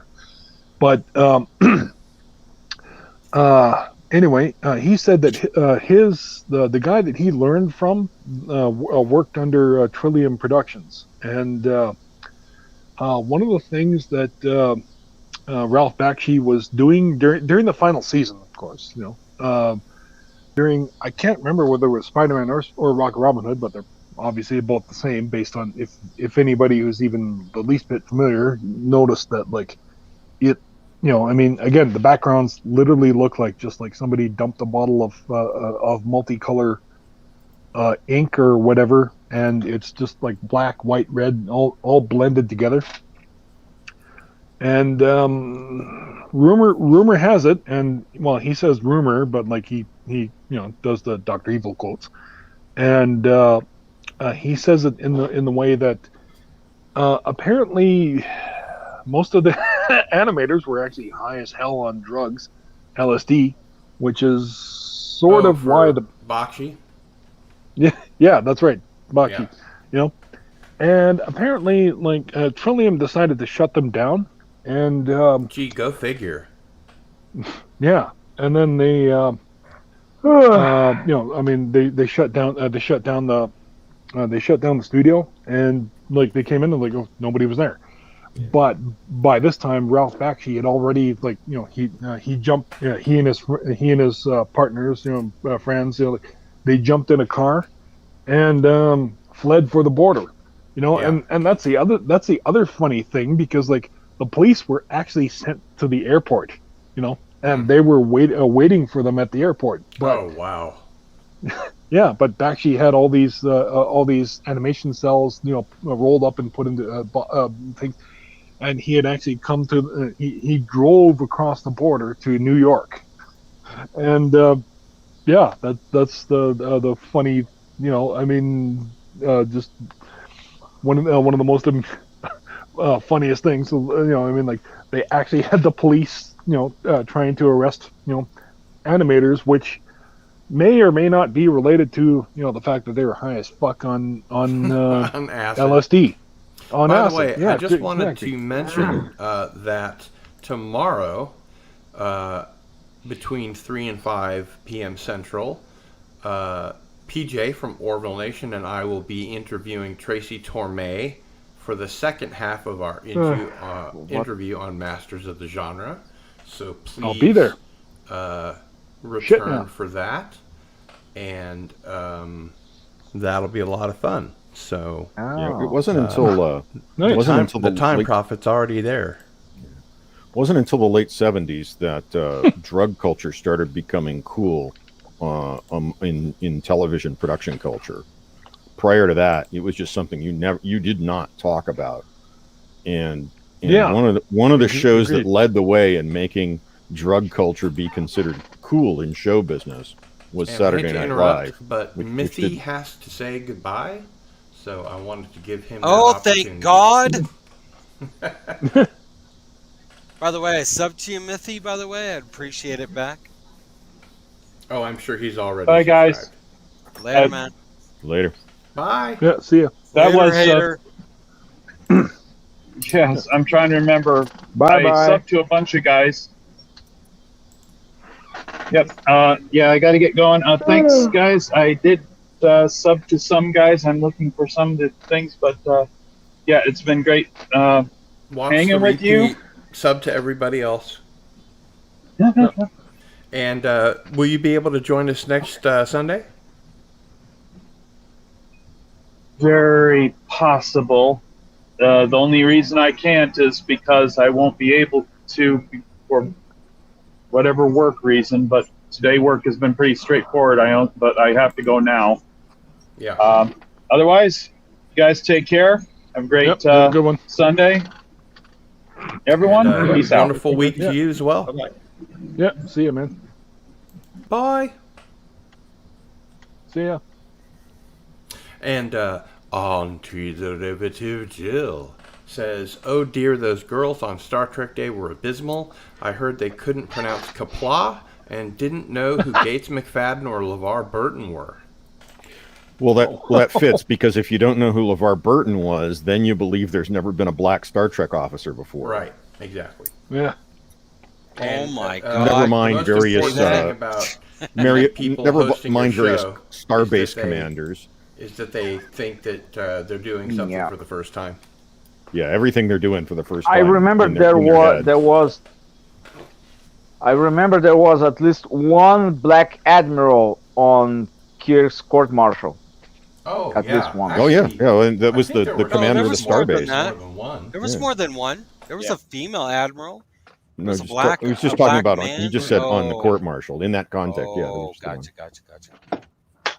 What drives me The nuts? first and you black all female understand starship this? captain was in Star Trek 4. Who was that? There was a scene with a Jamaican woman as a captain. The on one of commander, ships that got the of the Saratoga, if I I forget her don't, name, if I'm not mistaken. No, Saratoga was She was- Kelsey she was- Grammer, man. You got to be kidding me, man! No, Get no, those, no. get those torpedoes not. out of here. That's Kelsey right, my Grammer's Jamaican ship was not the Irish accent. Saratoga. Actually, the Jamaican accent, I studied it a little bit because I've done a lot of research on Commonwealth accents, and the Jamaican accent has a little Irish tinge to it. Yeah, If it has it's quite a done bit of it, and it correctly. has a lot of the tone and meter of Welsh. Yeah. But this is if I don't know if you're familiar with the linguist John McWhorter, but one of the areas he's studied, I mean, it has to do with dialects of English, and he demonstrates through his research how what is often called what he calls Black American English, is very strongly influenced by Irish English, by Hiberno English. Hiberno? Excuse me just a second. Yeah, Irish English, Hiberno English. Yeah. Yes, live at the Love Shack. Excuse me just a second, please. The ship under the command of Kelsey Grammer on the episode Cause Effect was not the USS Saratoga, was the USS Bozeman. Yeah. Bozeman. And anyway, I was talking about Star Trek 4. So. Wasn't the Bozeman... didn't somebody serve on the Bozeman that was aboard the Enterprise? I don't know. It's only famous for that one shot. When Kelsey Grammer's aboard. Isn't that a ship in a bottle? I don't know. I mean, it was more or less a cameo from him, wasn't it? Mm-hmm. Pretty much, I think. And okay, now let's get really super nerdy and trivial. Let's try and think of as many actors that got their start on Star Trek of whatever variety as we can think there's of. a lot. So I'll start with Christian Slater. Andy? Oh, you beat me to Oh. Wait for it.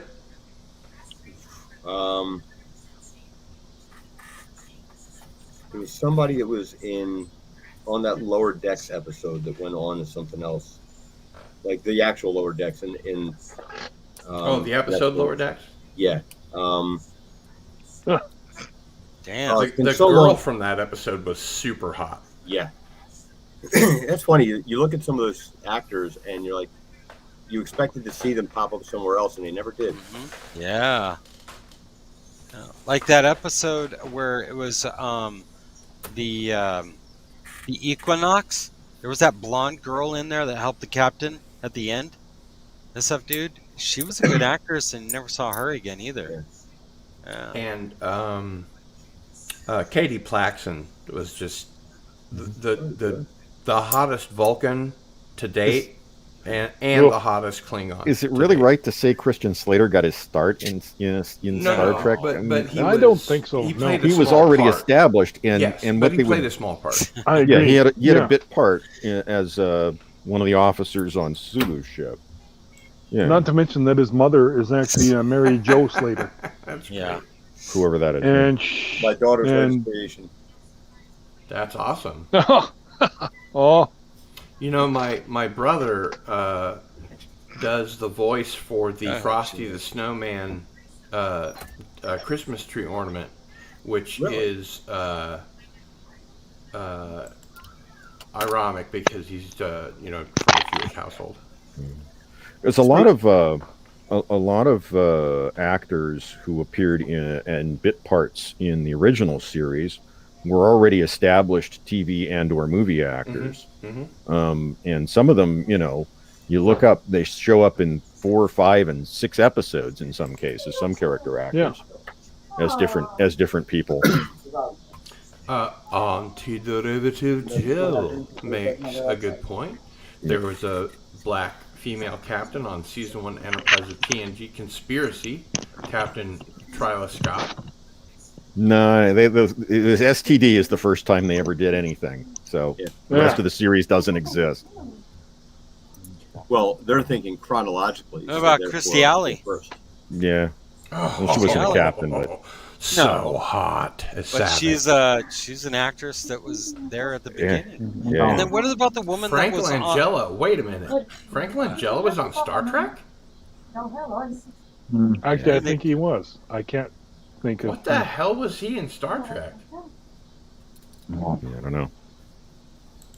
What about the girl from Sex and the City? She was the Vulcan on the show. Kim Cattrall? Kim Cattrall. Yeah. Kim Cattrall. Yeah. Oh, she totally was. Yeah. When Spock was captain. Yep. Yeah. Yeah. To Paul. Yeah, it's really too bad about what happened with the actress that played Kess. Yeah. Oh God. She went nuts. She left. She lost. I knew somebody who was writing for Voyager. They said she was coming to. Well, he wrote with DC Fontana and stuff like that, and so he told me that she was a drunk most of the time on set.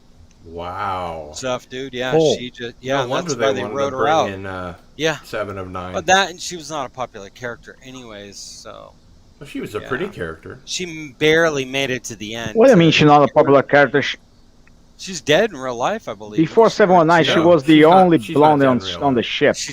I think she's in jail, or I don't know. She's unrecognizable though. She's committed some sort of crimes, but I don't know exactly what it is. I'll look it up. Anybody remember her name?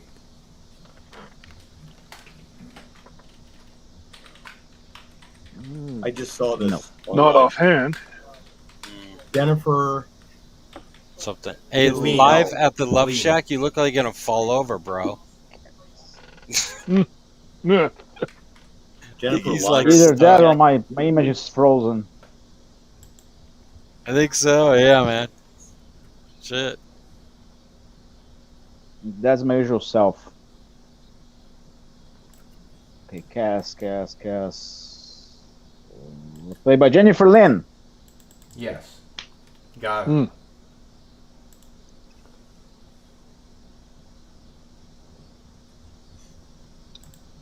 Yeah, she. So what do you mean she was not a popular character? Come on, she was the only blonde on the ship before 7 of 9. She was horrible. The before and after shots are crazy. Oh yeah, God, she looks like. And honestly, Harry King should leave the ship before her. Wow. Yeah, there's a big difference. Show it, Cardinal Sin. Yeah.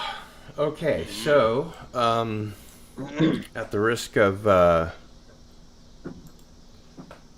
turning people off of my channel, we'll share the screen here. Think about the children, please. Yes. Think about the children. Voyager actress Jennifer Lynn arrested for indecent exposure. And there's the before and there's the after. And comedy is not pretty. Jennifer Lynn, who played Kess, the Ocampa medical assistant in the first 3 seasons of Star Trek Voyager, was arrested on September 3rd for indecent exposure. Lynn, who recently turned 21, was arrested at her home in Harriman, Tennessee. Well, there's your problem right there. On September 3rd. According to deputies, Lynn had an active warrant in Roane County on 2 counts of exposing herself to a child under the age of 13. Man, where was I when this was going on? In a strange twist to an already unsettling story, while delivering a detainer summons, Lynn originally yelled to the deputies to come in after they arrived at her residence. Deputies said Lynn was on a couch only covered by a blanket. When they told her about the warrant, Lynn is said to have told the deputies that they needed to leave her alone. After repeatedly asking her to put on clothes, Lynn is said to have told them that she would have all of them shot and killed, according to the police report. With a bond set at $2,500, she is currently at the Roane County Detention Facility. I stand corrected. Lean's criminal history includes aggravated assault, resisting arrest, evading arrest, and reckless endangerment. In April, she is scheduled to appear in court on December 7th. Man, what a difference. Well, in defense of Mr. Lean, all those accusations are just Monday for people Lean? in Hollywood. She's actually a woman. Mrs. Lean. Yeah, I know. Ms. Lean, yeah. In defense of Jennifer, all these accusations are just Monday for most people in Hollywood. And I blame the bad influence of Ethan Phillips and the prosthetics on her. A very sad even 20 years later. Well, how about Amy Locane from Crybaby? I've had enough of that for now, thanks. Let's talk about something else.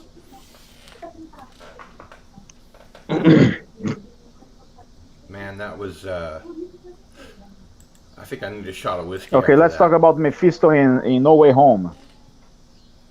Okay. Let's talk about Mephisto. You have the floor. He is or he's not on No Way Home. It is Mephisto on No Way Home, yes or not? I don't think so. No, he's not. He's not. He's not. I bet he is.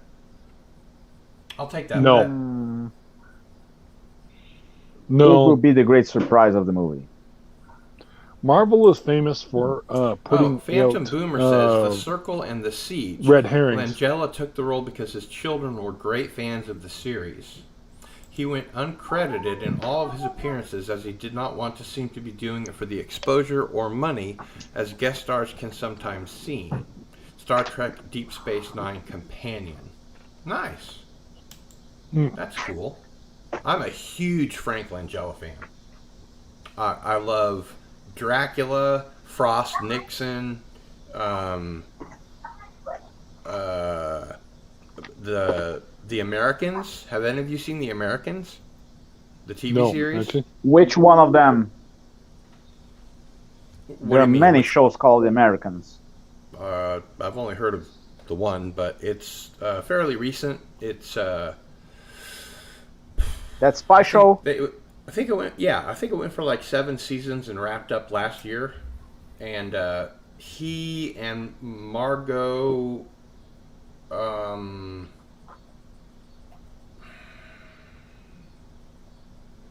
forget her last name. She was in Justified. Margot Martindale were in it as the sort of the controllers of the communist agents. Ivanovich, have you seen The Americans? Yeah. That show with Carrie Russell. I bet you'd really like it. Yeah. When was it made? Remember Carrie Russell? I think it wrapped up last year. Yeah, Carrie Russell's in it. Yeah. Okay. So I'd have to go looking for it because really anything is a really good actor. 6 I seasons, have this 75 episodes. I have this experience. It works whether I go to a big box store into the video section, or if I go onto a streaming service and look at their archive of movies you can watch. And I can browse that shit for hours and not find anything I want to watch anymore. Because especially the stuff that's been made recently. I took a chance on the science fiction category on one of those services, and I said, okay, well, here's a recent science fiction film. Let me watch it. And it was all feelings around tables, and I was just so bored. I was just like, oh my god, how is this science fiction? So, okay, The Americans is currently on Amazon Prime. I might check it out. You should. It's a really good show. I recently, I hadn't watched it in a really long time. I recently rewatched The Living Daylights, which is, I think one it's of the worst Bond movies ever made. I disagree. Oh, really? What I really liked about it, one, it's not gadget heavy. Right. It's not a sci-fi story. It's a Cold War story. Yes. which is where James Bond started out as Cold War stories.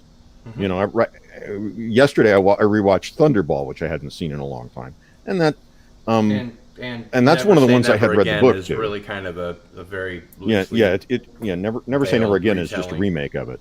Yeah.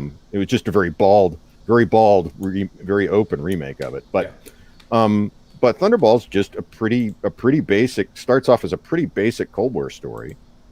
And it just the gadget. I throw the gadgetry in. Of course, the gadgetry wasn't in the book. In the book, the underwater fight scene takes place with knives on the ends of sticks.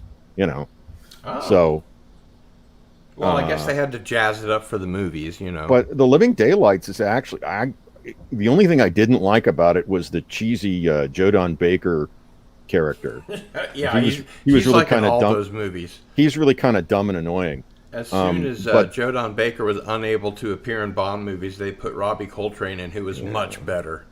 But the later scripts that Timothy Dalton was cursed to work with, some of them were really awful. Mm-hmm. But this one is pretty good, for my money. I mean, if you want Moonraker, this ain't Moonraker. This is sort of the anti-Moonraker. I believe he's attempting re-entry, sir. Yeah. It's very much more serious, and I like that, and it's very much less gadgety, and I like that. Interesting bit of James Bond trivia. Patrick McGowan turned the role down twice, but recommended his friend Sean Connery. They were both in Hell Drivers, and of course Sean Connery took the role. And Roger Moore also turned it down twice because he had contractual obligations with The Saint. Right. And then, of course, the third time, as we're all familiar, he was able to take the role. And then Pierce Brosnan was asked twice before he could appear because he was on Remington Steele. And they asked his handlers there at the show if they would let him film during the hiatus of Remington Steele, and just to be spiteful, they said no. Well, not only that, they renewed the show for an extra season after they were asked to let Brosnan be Bond, just to keep him there. But one of the cool things about watching Thunderball after all these years is seeing actors who I recognize from other places in it. Right. Count Lippy is the same actor who plays number 2 in Arrival. Oh, that's cool. And then the Polish nuclear scientist who's supposedly working for Spectre. I recognized him because I had recently rewatched The Deadly Assassin, and he's the Castellan in Deadly Assassin. George Pravda, I think his name is. Yeah. Well done.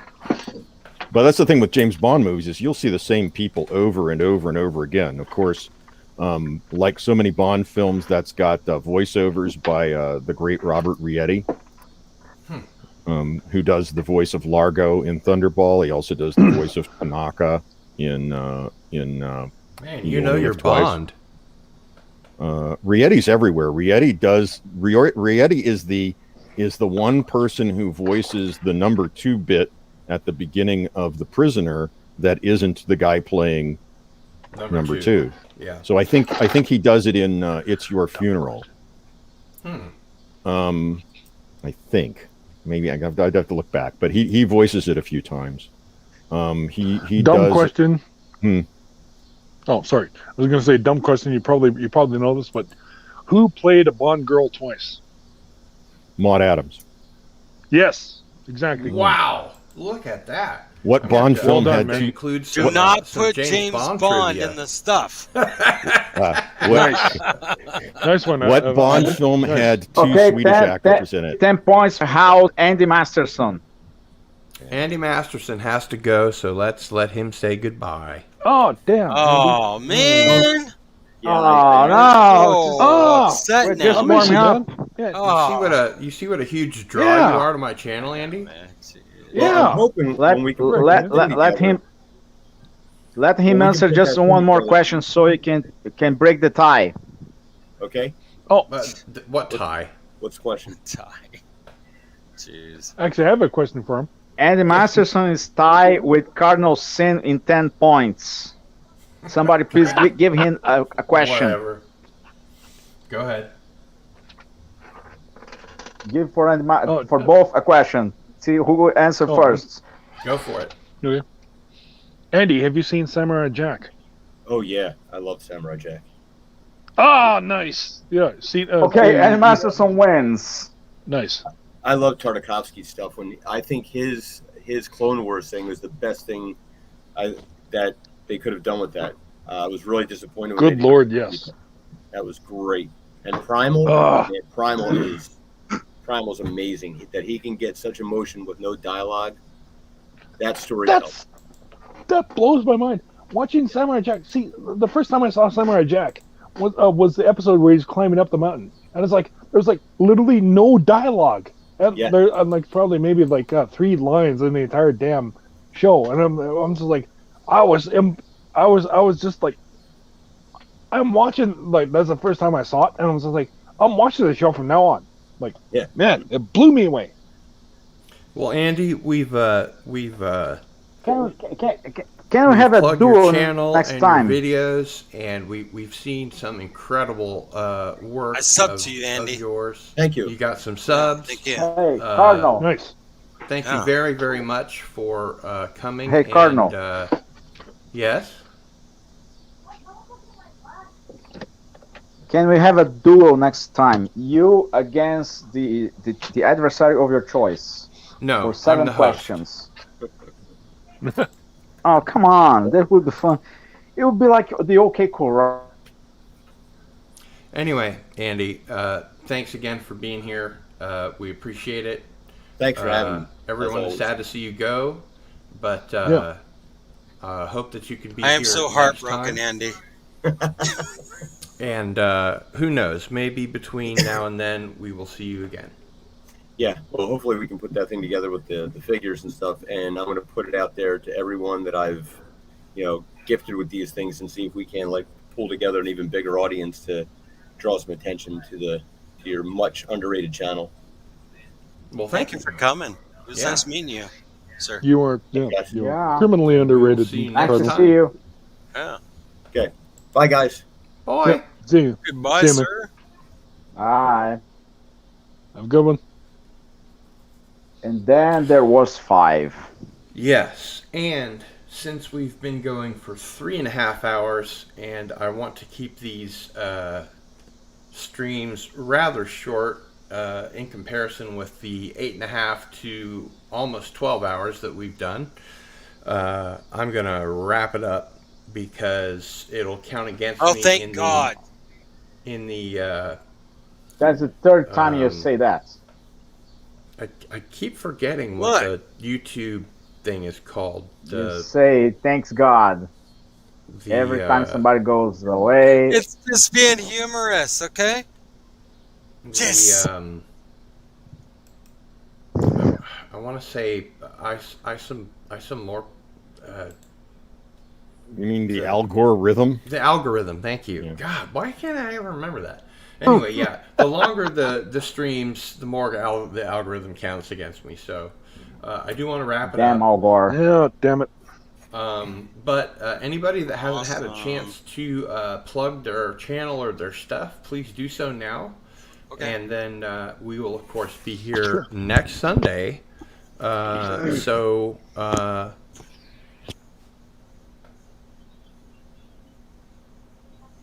it Missy can defend his title? Yeah. I guess. So. I have no idea. But I had a great time. Thanks, everybody, for being here.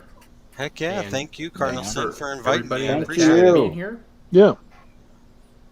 And yeah, thanks, man.